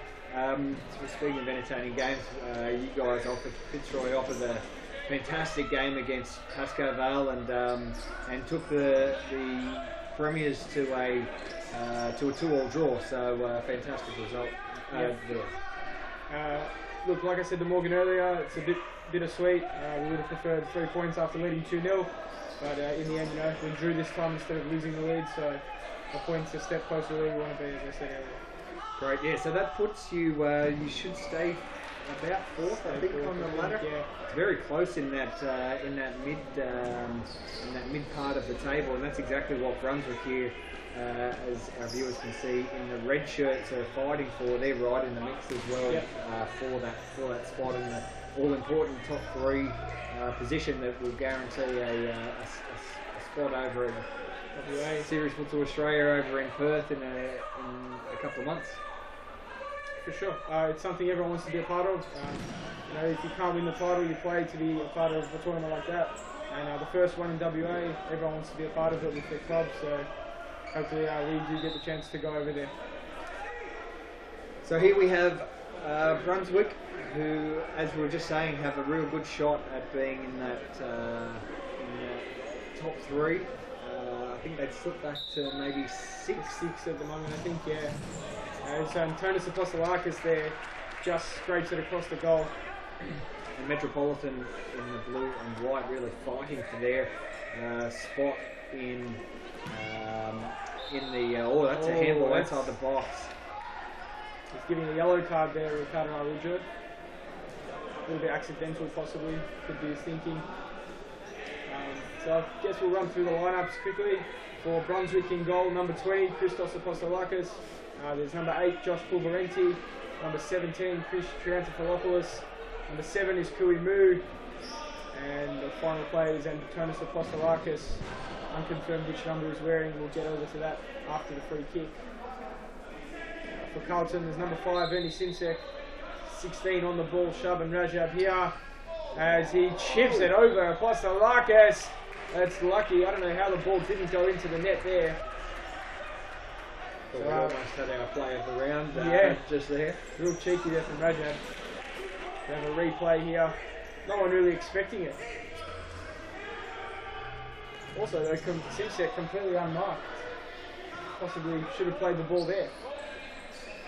Then there's also Ate Ibrahim on the far side, number 15. And Joey Conroy, number 19, on the near side with Samir Bufalakov. Actually, I believe it's Nam Kao in goal today for Carlton. So they're your starting lineups. So a disappointing season thus far for Metro. I think this is Carlton. They've had 14 winless weeks. They started the season with 2 wins and a draw, and then had suffered 13 consecutive losses. So a real struggle for them, and all but guaranteed relegation to the state championship for next season. So they need some results to go their way, and they need to win every single match for them to avoid immediate relegation. I wrote a news story actually for SeriesFutsal.com during the week with Carlton's star players, Sharban, Rajab and Ernie Simsek, both confirming that they'll stick with the team. Here's Rajab on the ball. And so they both confirmed they're going to stay with the team. So Jimmy, you've been involved in this series a long time. When teams do get relegated, do you see some of the star players, find their way back into a series futsal team, or do some of them generally stay with their club and remain loyal? Yeah, look, commonly the players do leave once relegated. There's a few stories where obviously it doesn't happen. Brunswick being one of them. Brunswick were relegated when the league went from 12 teams to 8. They were one of the unlucky ones that finished in what would have been a playoff spot but were directly relegated. But their stars did hang around for all those years in the state league. They missed 2 promotions in a relegation battle. Finally got their way up by winning the league. So their stars did hang around for a long time. But yeah, commonly they do leave. So Sharban Rajab did found Carlton, or took over Carlton a few seasons ago. You see a good save there from Apostolakis. He took over in League One. They won League One. Well, they got a playoff, I think, in League One, and then they ended up winning the state championship. Finished second in what was then the V-League Premiership. So it's just been a bit of an unlucky season for Carlton, and I'm sure they'll be back fighting through the state league as Rajab puts one wide. They are showing though that they are capable. They've been right on top of Brunswick in this one. I think Apostolakis keeping the game neutral. I think they've actually been unlucky not to have won at least 5 or 6 of these matches. Ernie Simsek has a great shot on goal and well saved. So they could have easily have had 3, 4, 5 wins on the board, but it just seemed every game has gone against them on the scoreboard. So look, they'll work their way back. They'll work their way back, and they've got a good list, a mix of youth and experience. Yep. So it'll be interesting to see how they go in those matches. Now I think we've got Morgan on the sidelines, possibly. I don't know if she's been in here commentating all day. I'm not sure if she's ready for us on the sidelines. Morgan, she can hear us. Morgan, how's things going down there? What are you seeing on the sidelines? Yeah, well, it's nice to see that a lot of people have stuck around in the cold to watch this match. But yeah, it's pretty intense the first 8 minutes or so of this game. But Carlton look to have the goods at the moment. But whether they can hold on to that, that's up to them. Thanks for that, Morgan. We're back now with Cameron Holmes having a strike from a side ball, and Holmes opens the scoring against his former club. Too easy, isn't it, Grant? That was a little bit too easy. Carlton have done a really good job to ensure that those sorts of things weren't happening as we look at the replay. And look, as you say, it probably was. And Holmes just finds the gap, keeper not fast enough for it, and that's 1-0 to Brunswick. Cameron Holmes crossing from Brunswick to Carlton last season as Rajab. Feeling a chip today, isn't he? Once off the crossbar, once off the Apostolakis head, I think, on the goal line. Well, look, we've already had a Chip as the player of the round, so maybe he thinks that's his way of getting some internet fame during the week. It'll have to be a good one to match what Scotty Rogan did last week for your team. Yep. In that great win that you had in Mount Evelyn. I think Scott doesn't want me to tell everyone that we've actually missed kick, so he's a bit lucky with that one. There's Apostolakis now to bring it back into play. Long throw, caught by Namkow, and out to Rajab. Rajab the other one to JP Nikolakopoulos, and Simsek strike it straight at Apostolakis to see that save. A ton of chances being created by Carlton, but the story of their season, which we suffered a little at the start of this season, just can't find the back of the net, and it does cost you games. Rajab now to Simsek, throws it wide.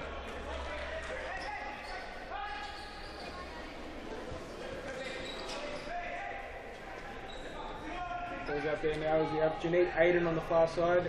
Janeek coming back this season from a knee injury.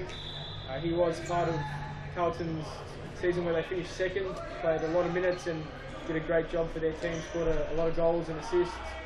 So looking to return to fitness, and he could be a big member of the squad come state league time.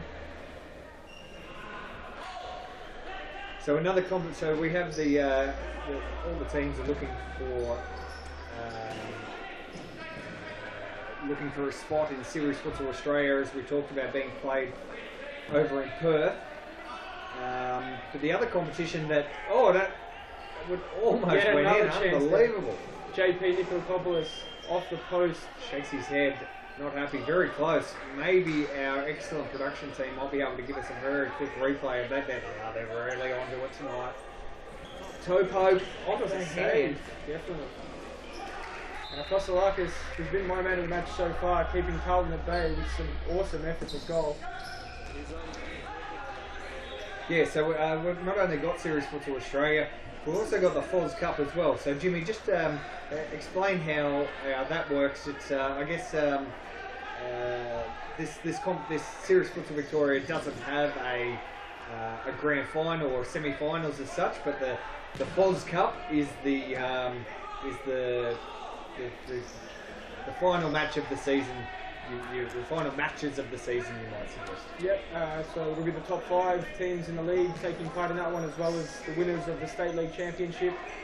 It'll start with first and second having a game off, and third will play 6th, the winners of the State League essentially being 6th, and our 4th and 5th will play off. So a great competition, always a good crowd into those events. I know my club Fitzroy did win it 2 seasons ago, and it was an awesome tournament down here at Brunswick. So I'm not sure the venue at the moment. Maybe Thomastown, I think it is. Yep. Yeah, so I believe PASCOE maybe won 8 of those. So you tip them to be favourites to win that, but always a great tournament for everyone involved to close the season. And with that, there's also the relegation playoffs, which we are not away from yet. They're always very entertaining. The State League teams bring a lot of fight and do really push the serious futsal side, so that'll be very interesting too. I believe they'll be held out of Brunswick, so get down to either one of those events to catch some high quality futsal. Yeah, I believe we live stream them as well. Yep, we do. So lots of ways to catch some really quality matches, and I've been lucky enough to see some of those live, and there's lots and lots of atmosphere here at Brunswick with the state championship clubs looking for promotion into the top league in Victoria, Series Futsal. One team that I think went through twice, Carlton, managed to get out of relegation, beating Melbourne and McLeod over the past couple of seasons. Unfortunately, this time they won't get a crack at a promotion game, but there's always some enthralling contests. Brunswick, I remember, fell to Mickleham. They were level. There was a shot cleared off the line by one of their own players, and there was a counter-attack that ended up resulting in a goal to Mickleham, which saw Brunswick stay in the State League. So there's some amazing nights in those competitions, and there's always a lot of heart in those games to get you over the line. Here's Conroy now, streaming forward. Nikolakopoulos trying to find Conroy again. Triantafilopoulos now on the ball to Antonis Fosilakis. As Brunswick just slow down and play a little. Triantafilopoulos again. Brunswick just making a few passes as Holmes puts it out of play. Rajab dangerously receiving the ball with his back to goal. Puts it out of there. Fosilakis came flying out, and Joey Conroy had an open net to Amat, and he missed that. Another chance goes begging for Carlton. Transfer off a shot is blocked there. Pass rather. There's Nankau coming out. Cow now with a long ball, trying to find Iggy Lahith Jenkins.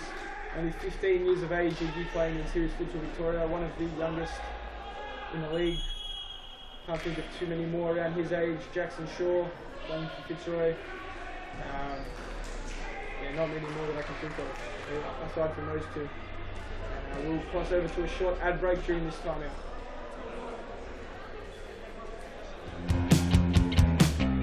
Now is the time to enter a team in a Futsal Oz Social League.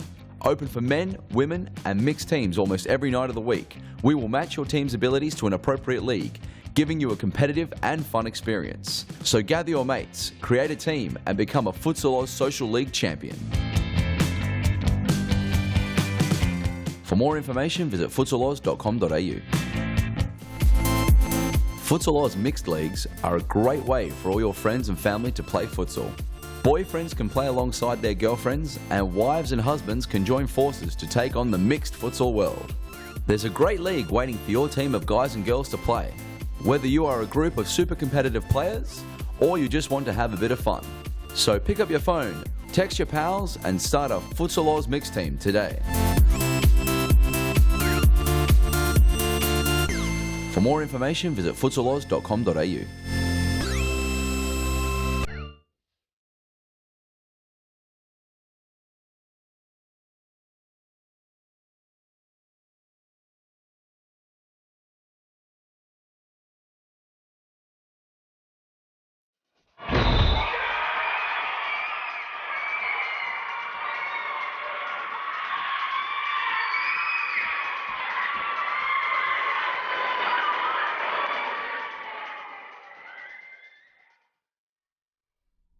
So welcome back to the final match of round 17 here at the Brunswick Futsal Stadium. It's Brunswick and Carlton. Brunswick currently leading the Hearts 1-0 with just over 7 minutes to go in the first half. I'm joined here by Jimmy Sulfus, the doyen of series futsal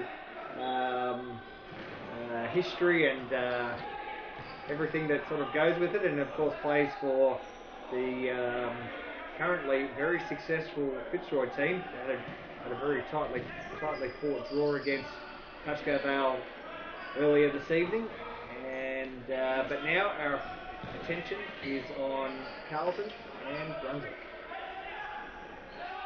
Yep, definitely. Carlton have done very well early on, created a lot of chances to score, but Christos Apostolakis and the woodwork have kept them out. So it's only 1-0 through Cameron Holmes' strike from a sideboard.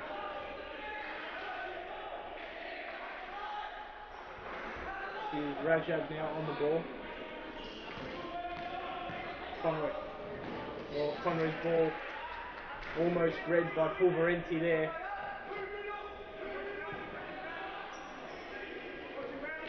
Here's Simsek now, dribbling through Apostolakis and Kuimu. Down the line to Elif Jenkins, and Apostolakis comes out to deny him as Anthony Brown just back and forth here. Simsek turned over again as we'll go again. 3-on-1 now. Apostolakis, Brown. Hey, Kuimu at the back post sliding in, just putting it over. Here's Rajab. Conway, ball out. Simsek now on the ball. Conroy, he has been fouled there. And they do hurt. So Joey, had his leg ripped out from underneath him. I'm sure our team has a nice little replay of that. Good to see that he's got up and Joey's all okay. That was a pretty vicious. Probably unintentional. He tried to get the ball, but and I guess Joey's expression has maybe earned absolutely guaranteed the yellow. Definitely. As Christos made a long throw, Rajab getting in front of Ben Rigby. Rigby, number 13, came onto the scene for Brunswick last season. I think he was the second top goal scorer in the state league. In his first season for the club. Failed to really live up to the same sort of level that he put out in the state league, but I'm sure another season of serious futsal under his belt, he'll get to some of the form that I personally got to see from Ben Rigby last season. Well, they're definitely going to have to get their some wins on the board, Brunswick, to avoid that, as we say, those playoffs, 6th and 7th on the ladder.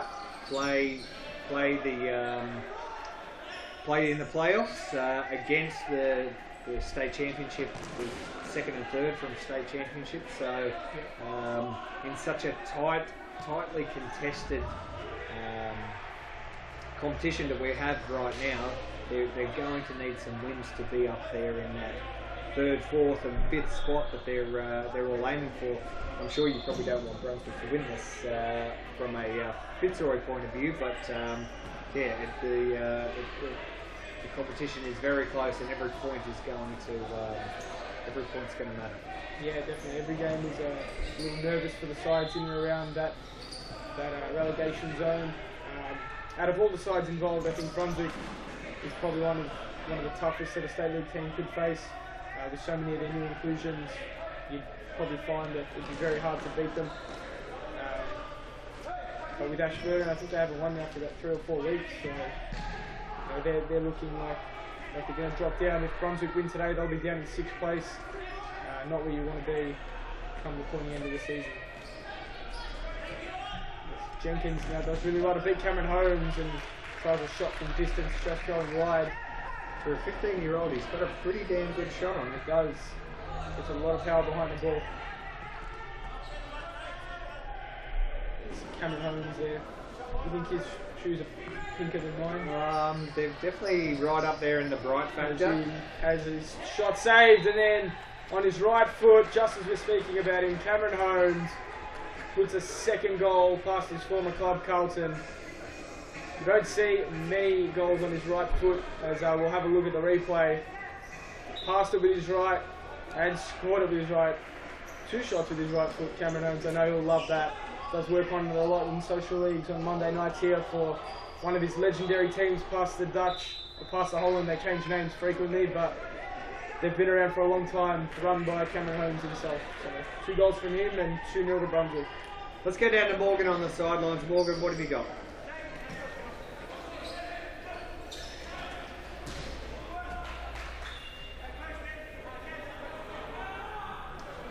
Sorry, we can't. Sorry, we just don't have Morgan at the moment. I don't. Just a minor technical issue there. We'll get back down to her in a moment. Well done there by Nikolakopoulos, and Rajab is too easy for Apostolakis, straight at him. Did close down the angle quickly though, as Rajab now with a touch, he's fouled. And that looked like another yellow.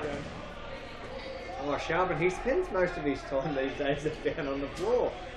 I know Sharpen very well personally, and he's playing through a lot of injuries. One of the toughest players you'll find. Doesn't like to miss games. I think he still played last week in a game that he really shouldn't have. That's just his love for his club and futsal in general. One of the nicest fellas that you'd like to meet as well. So can they create something here? Any Simsek can't do it, and look at the frustration. Someone there. Definitely wasn't straight out as Simsek saw his shot deflect away as Nikolakopoulos. Okay, Morgan, let's see if we can get you this time. Thanks, Grant. Yeah, with 40 seconds on the clock, CARLTON have had plenty of opportunities this half, probably just as many, if not more, than Brunswick have, but the difference is Brunswick have been able to put them away. I just wonder in the second half if we might see Samir come on in goalkeeper for CARLTON. He is on the bench at the moment, so I'm thinking we may see that change at half time. Thanks, Morgan. Here's Sharps. One more chance. He doesn't get it. They're not that far away, CARLTON. They're not that far away from being right back in this match. Sharpen again, trying to make the difference, but can't do it. And the first half is complete. Brunswick lead 2-0. CARLTON will need to find a way back into this match. We'll take a short break and be back with the second half.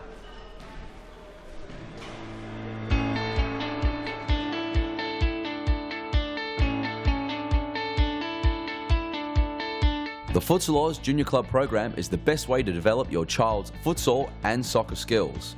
Guided and encouraged by our elite level coaches, your child will get lots of touches of the ball, allowing them to improve their skills while making new friends. Futsal Oz will place them in a club with a coach, competing against players with comparable abilities. Teams and leagues cater for children from the ages of 6 to 15, with training held each weekday and competitions played on Fridays or Saturdays during the school term. So there's no more excuses. Get your juniors in the game and kicking goals in the Futsal Oz Junior program.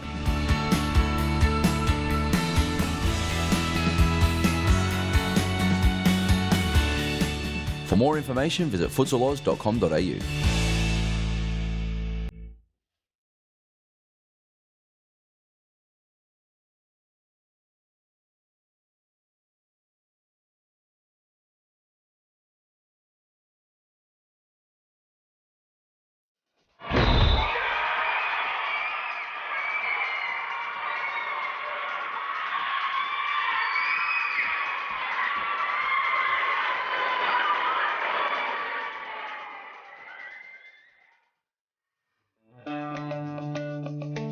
Do you have a team of stars in the waiting?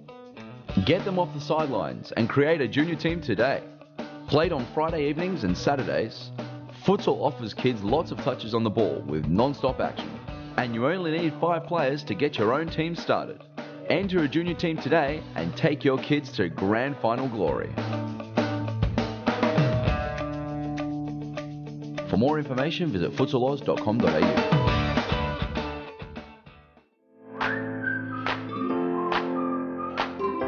Before your next game, check out the latest futsal gear in one of our Futsal Oz shops. Located at each of our stadiums, you'll find the best products you need to win your match. Futsal shoes, team kits, apparel and merchandise, socks, shorts, shin guards, goalkeeping accessories and match balls for practicing or playing. There's nothing you don't need that we won't have at the Futsal Oz shop. Located at all our Futsal Oz stadiums, Brunswick, Mount Evelyn and Thomastown. For more information, visit futsaloz.com.au. And here we are back for the second half of Carlton, Hart and CF Brunswick Bloods. The Bloods lead 2-0, courtesy of 2 strikes from Cameron Holmes, former Carlton player earlier this season, making the transfer at the halfway point of the season, and he's hurting his former club today with 2 strikes on either foot. Here's Holmes, the man just been spoken about. He plays it down the line. After Ibrahim intercepts and dribbles his way out as Ibrahim just blazing wide there with his shot. As we've got a Apostolakis now with a long throw, cut out by Rajab.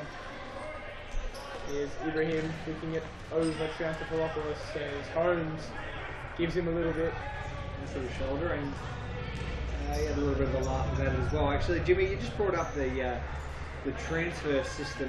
Can you just explain to our viewers how the transfer system works in series futsal, and when you can change and how the clubs deal with it? Yeah, so there's 2 transfer seasons in one series futsal season. There's one at the end of the season, so it opens at the close of round 21 until the end of round 3.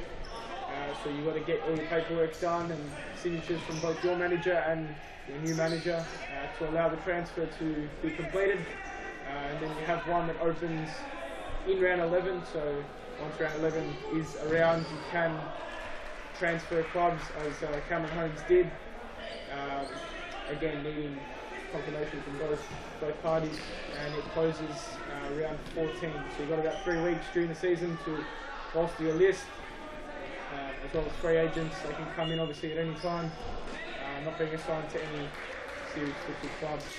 So series futsal club or any of the other elite leagues.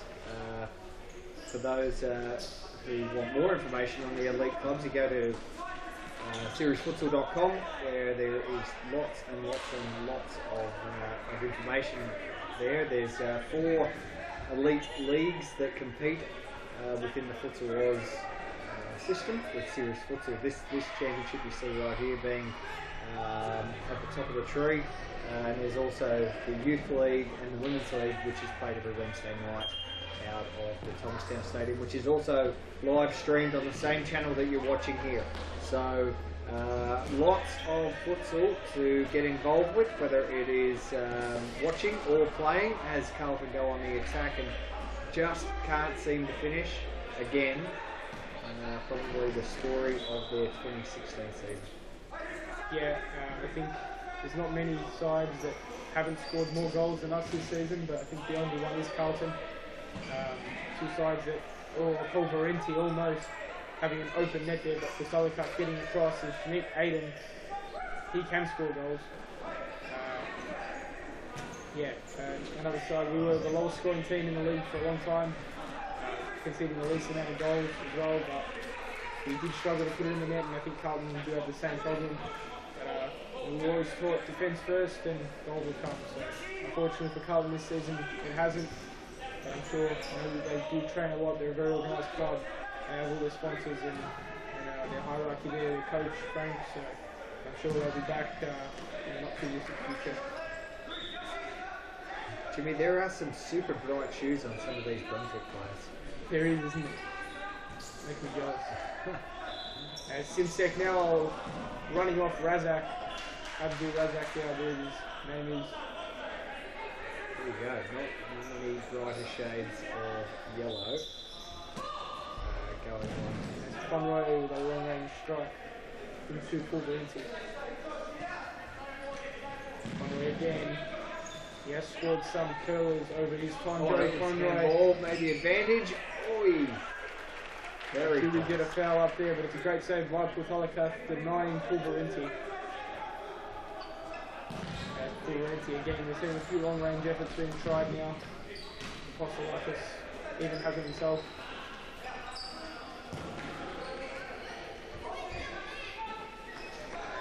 Abu Razak there. Postolakis dribbling as the last man, giving Arte Ibrahim a chance here. It's out for a corner from Carlton. Can they conjure something up from here? That's Ibrahim down the line. Rajab, long range effort, blocked by Postolakis. Here's Arte Ibrahim again. Shabin Rajab. And Kelly Conroy through the middle. Another counter attack. As Triantafilopoulos to Brown. Rajab through to Ibrahim here. Conroy, Abdulrazak, strike on his right foot there and tries to get it across but couldn't. Postolakis, Christos there, rolling it out to full Valenti. I wonder at which point Carlton will start to press. We're down at 2-0, still plenty of time definitely, but pressuring does give you chances closer to goal. As I'm sort of just scramble there.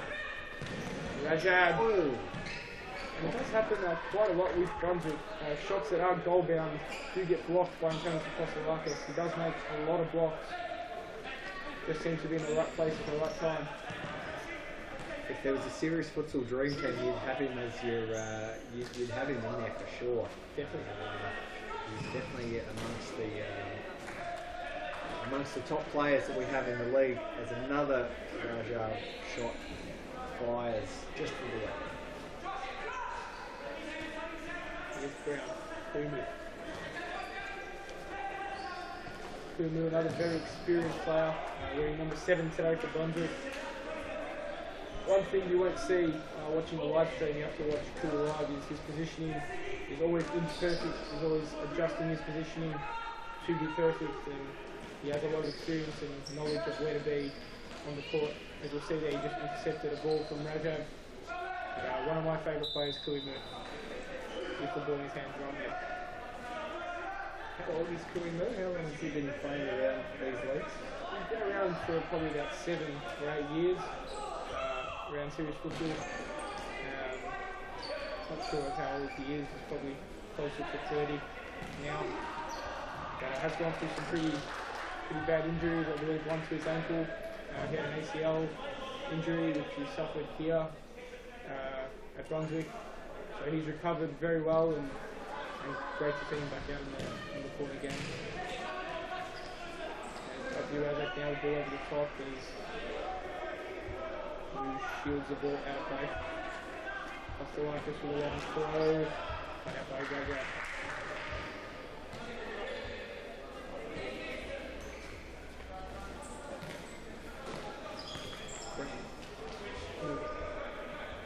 Just keeping the ball.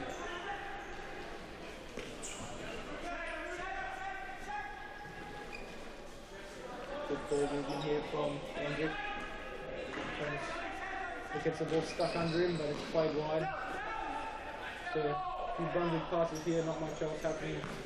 And you think, with Brunswick just keeping the ball, Carlton would start to press a little bit now. You can see them stepping up the court. And there you go, denying possession.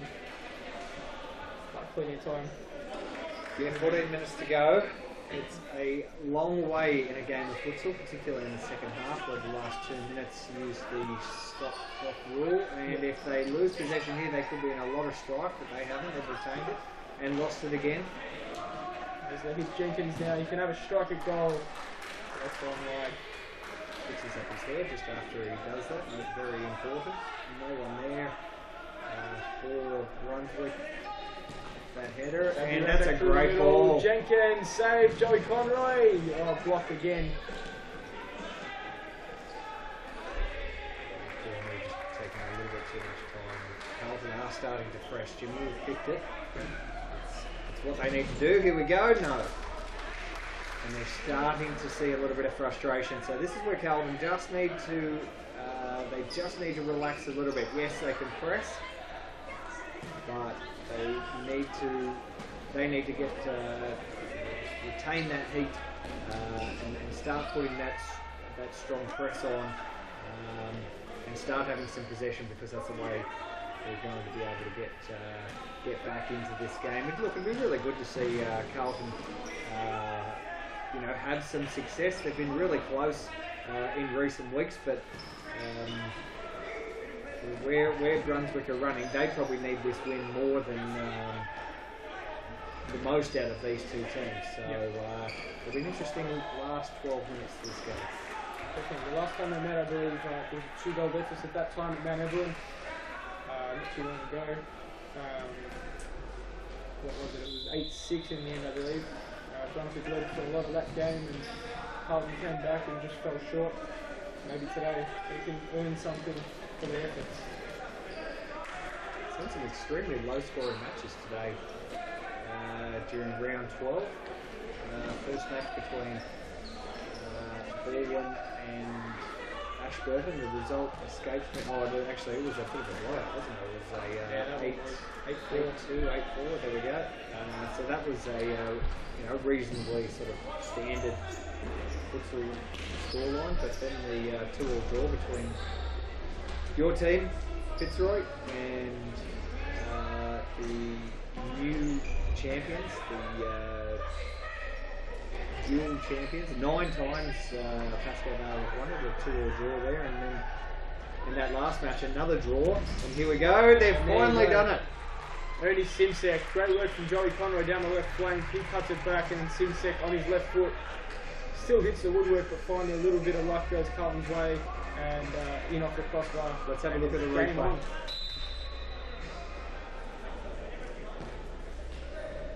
And there's a good ball from Abdul Razak to Conroy. Little toe poke pass, and nothing Apostolakis could do there.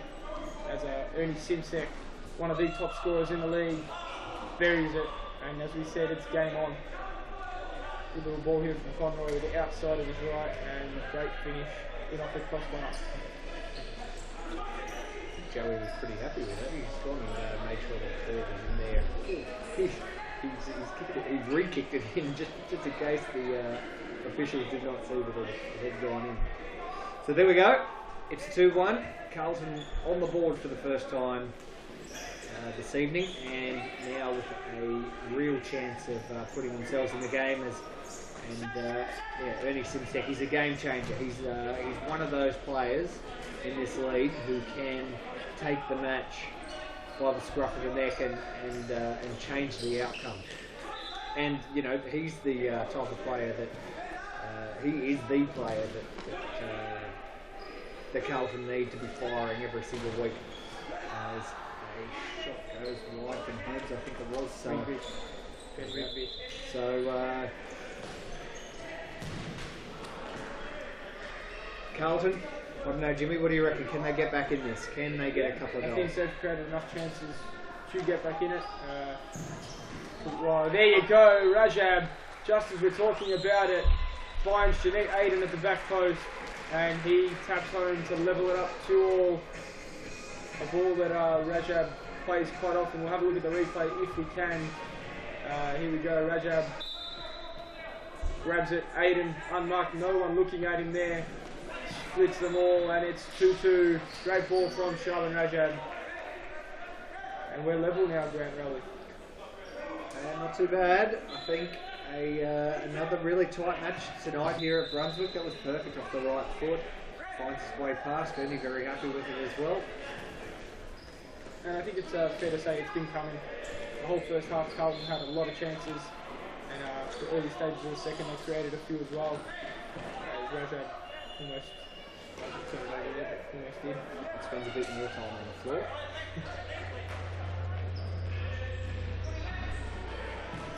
Simsek. Look at the Populous as he strikes to the back post where Rajab trapped him as he should have been there. And they've called a timeout, and that for me is a great time to go for a very short ad break. We'll be back after these short messages.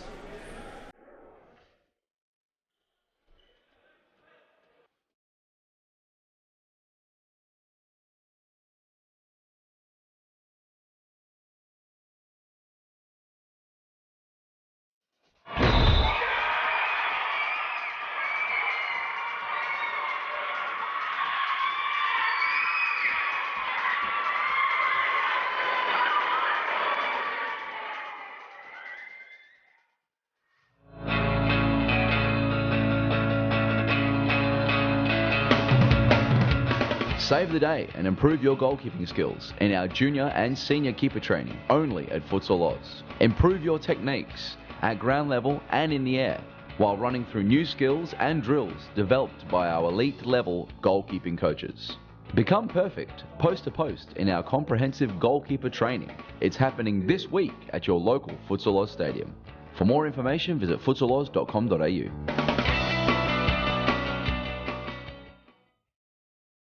Okay, here we are. We're back for the final 7 minutes of round 17 between Brunswick and Carlton. Carlton has just scored the past 2 goals in reasonably quick succession, and they're right back in this match. As you can see the graphic on screen. Oh, Brunswick almost could have had the lead back there. As you can see the graphic on the screen, the Junior Futsal Oz Nationals, Futsal Oz's very popular junior tournament that gets played yearly, where Futsal Oz is currently putting together the 3rd running of the tournament, which will be held in Melbourne, January next year. January 27. What a great way to start the season. And here we go, Carlton almost denied. Here's a yellow card for Fosilakis.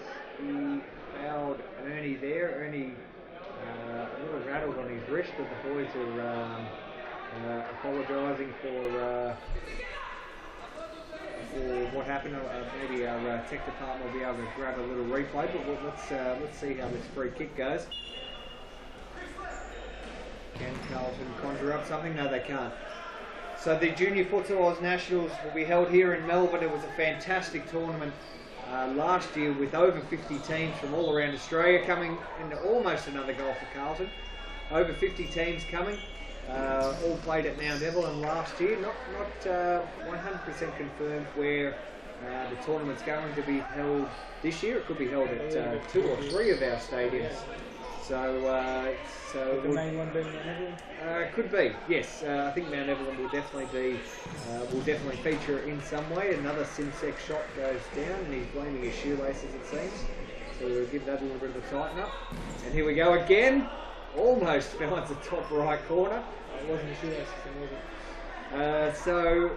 Yeah, look, really looking forward to this junior tournament, and the people can go to futsalOz.com.au now to register their team's interest. So this is for, Jimmy, you can help explain some of this. It's for under 8s all the way up to under 21s. Any futsal club, even an outdoor soccer club, look, even if you've got a netball club, that's almost a goal for Brunswick. Yeah, any club can compete in this end of season or start of year tournament. And Jimmy, you've been a part of them playing for the FITZROY youth team as well. So it really is a fantastic 5 days.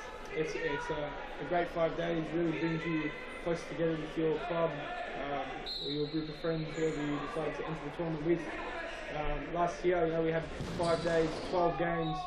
It's very taxing on the body, but if you are holding up the trophy at the end, it's an awesome feeling, and one that I would strongly recommend for other people to experience.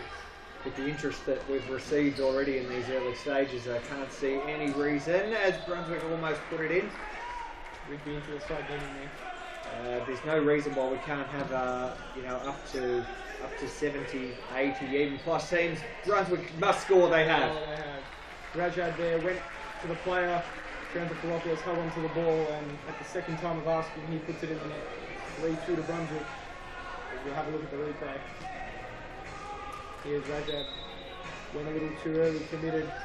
And Sotolocas couldn't recover for the second save. Brunswick very happy with that. They know what this means. They know that a victory here today not only guarantees Carlton's spot in the state championship, it also puts them right in the fight for the top 5 spot. Have they almost scored again though? So Carlton need to just collect themselves here. Now they're going to press up, definitely can't be sitting behind halfway with 5 minutes to go, trailing by a goal. It's sheer hand to Filopoulos. Everyone wants the chip these days. I think that's the ticket to play of the round. Nice little chip from Gary Conroy, but that goes nowhere. Here's a Filopoulos. Rigby on the turn, he finds the net. Don't know how that found the back of the net, but it did, as Rigby becoming a better and better target as each game goes on. As I think there's been a timeout by the looks of it. We have a replay in the time being as he turned on Conroy and put it past Futhalka for a 4-2 lead to Brunswick, as there's Raja signalling the timeout. That's the perfect way to be a target, I guess. I think it was only a one touch, held his man perfectly, and got that ball in the back of the net. We should go for a very quick ad break, and we'll come back for the last 3 minutes of the last game. Before your next game, check out the latest futsal gear in one of our Futsal Oz shops. Located at each of our stadiums, you'll find the best products you need to win your match. Futsal shoes, team kits, apparel and merchandise, socks, shorts, shin guards, goalkeeping accessories and match balls for practicing or playing. There's nothing you don't need that we won't have at the Futsal Oz shop, located at all our Futsal Oz stadiums, Brunswick, Mount Evelyn and Thomastown. For more information, visit futsaloz.com.au.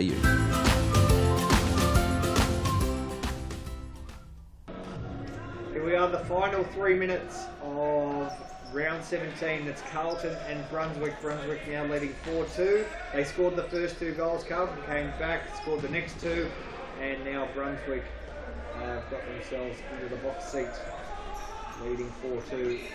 Carlton just called a timeout. Morgan on the sidelines. Morgan, could you hear what the Carlton boys were saying to each other?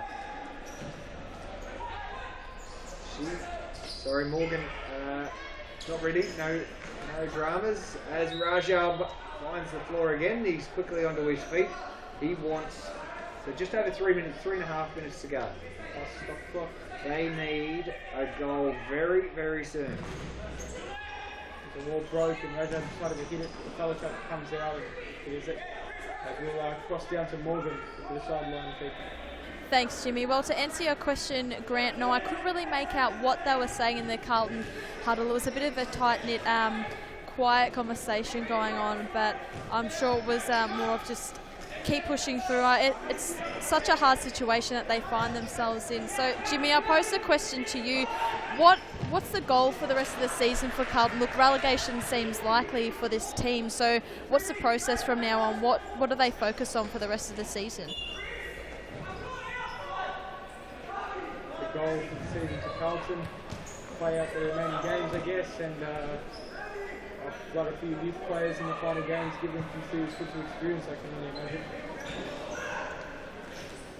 They've got 2 youth teams playing, Carlton Blue and Carlton White, is it? Yep. On Wednesday nights. And Fitzroy has 2 teams as well. Yeah. So do you find, being heavily involved in the Fitzroy club, do you find that having those 2 youth clubs might not give you more selection for your main series futsal team, but it is giving young players a lot of big game experience. Those youth games are played at pretty high intensity. Yeah, definitely. It does weaken both sides. As Simsek blows a chance right in front of goal there. As I said, with Carlton White and Blue, the same as Fitzroy Gold and Blue, both had to share players to either side.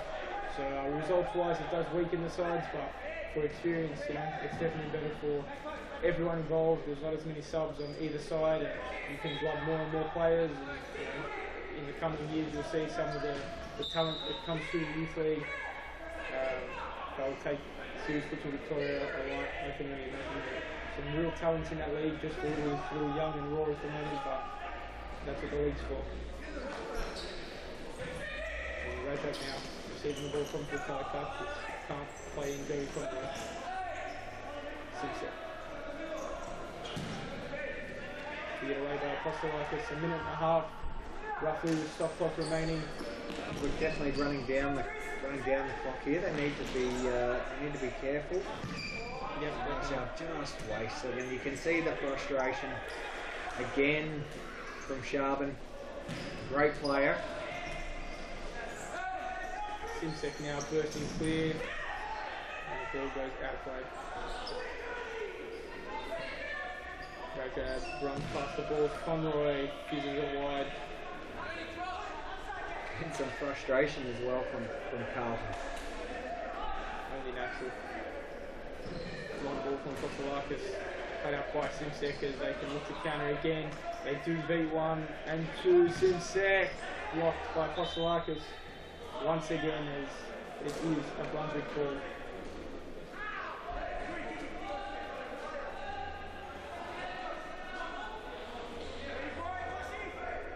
Side ball, I believe, a bit of confusion, but it is going to be a side ball to be brought back in by Cameron Holmes. Minute 12 remaining. It will take something amazing for Brunswick to blow this one. So you think it's 3 points going to the Bloods. But a great showing from Carlton. A lot of early chances created, as we said. Apostolakis was magnificent early in the game.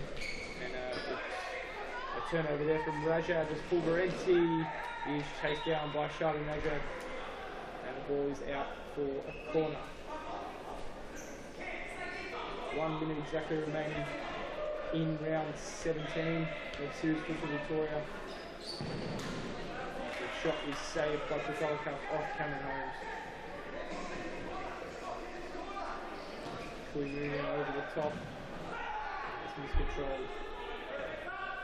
Ibrahim on the ball. Conway plays in Rajab.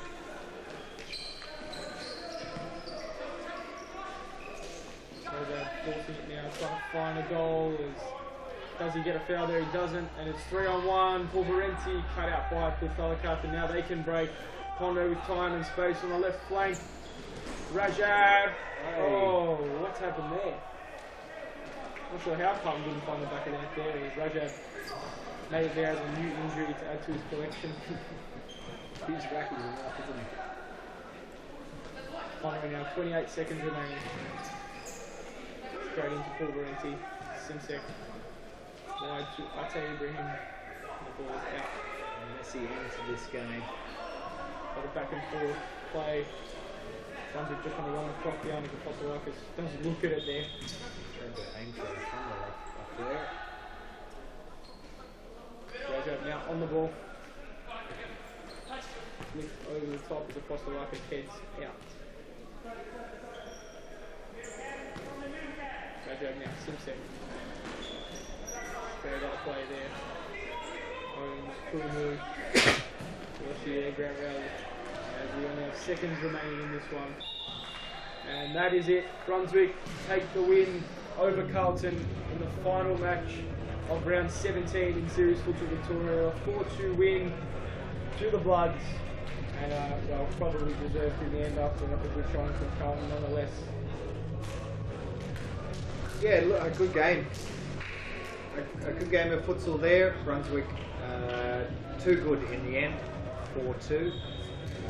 Victory over Carlton, and that absolutely 100% puts Carlton in the state championships for the 2016-2017 series. Again, as seriesfutsal.com reported during the week, their lead players have confirmed that they will stay with the club, so that's good news. I'm sure it won't be too long before Carlton will be back in series futsal level, but that's one less team you have to worry about this season, Jimmy, with four games to go. But we've got Morgan on the sidelines with one of the Brunswick players. Morgan, take it away.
Thank you very much, Morgan. Great to have you in the commentary box for 3 games today and on the sidelines there, interviewing Cameron Holmes from Brunswick, seeing his team home to a 4-2 win over Carlton, the last game of round 17 of Series Futsal Victoria. I'm Grant Rowley. Jimmy Sufis, thank you very much for joining us for this last game. We'll be back next week from the Thomastown Futsal Stadium, live and free on the Futsal Oz YouTube channel. Thanks for joining us. We'll see you next week.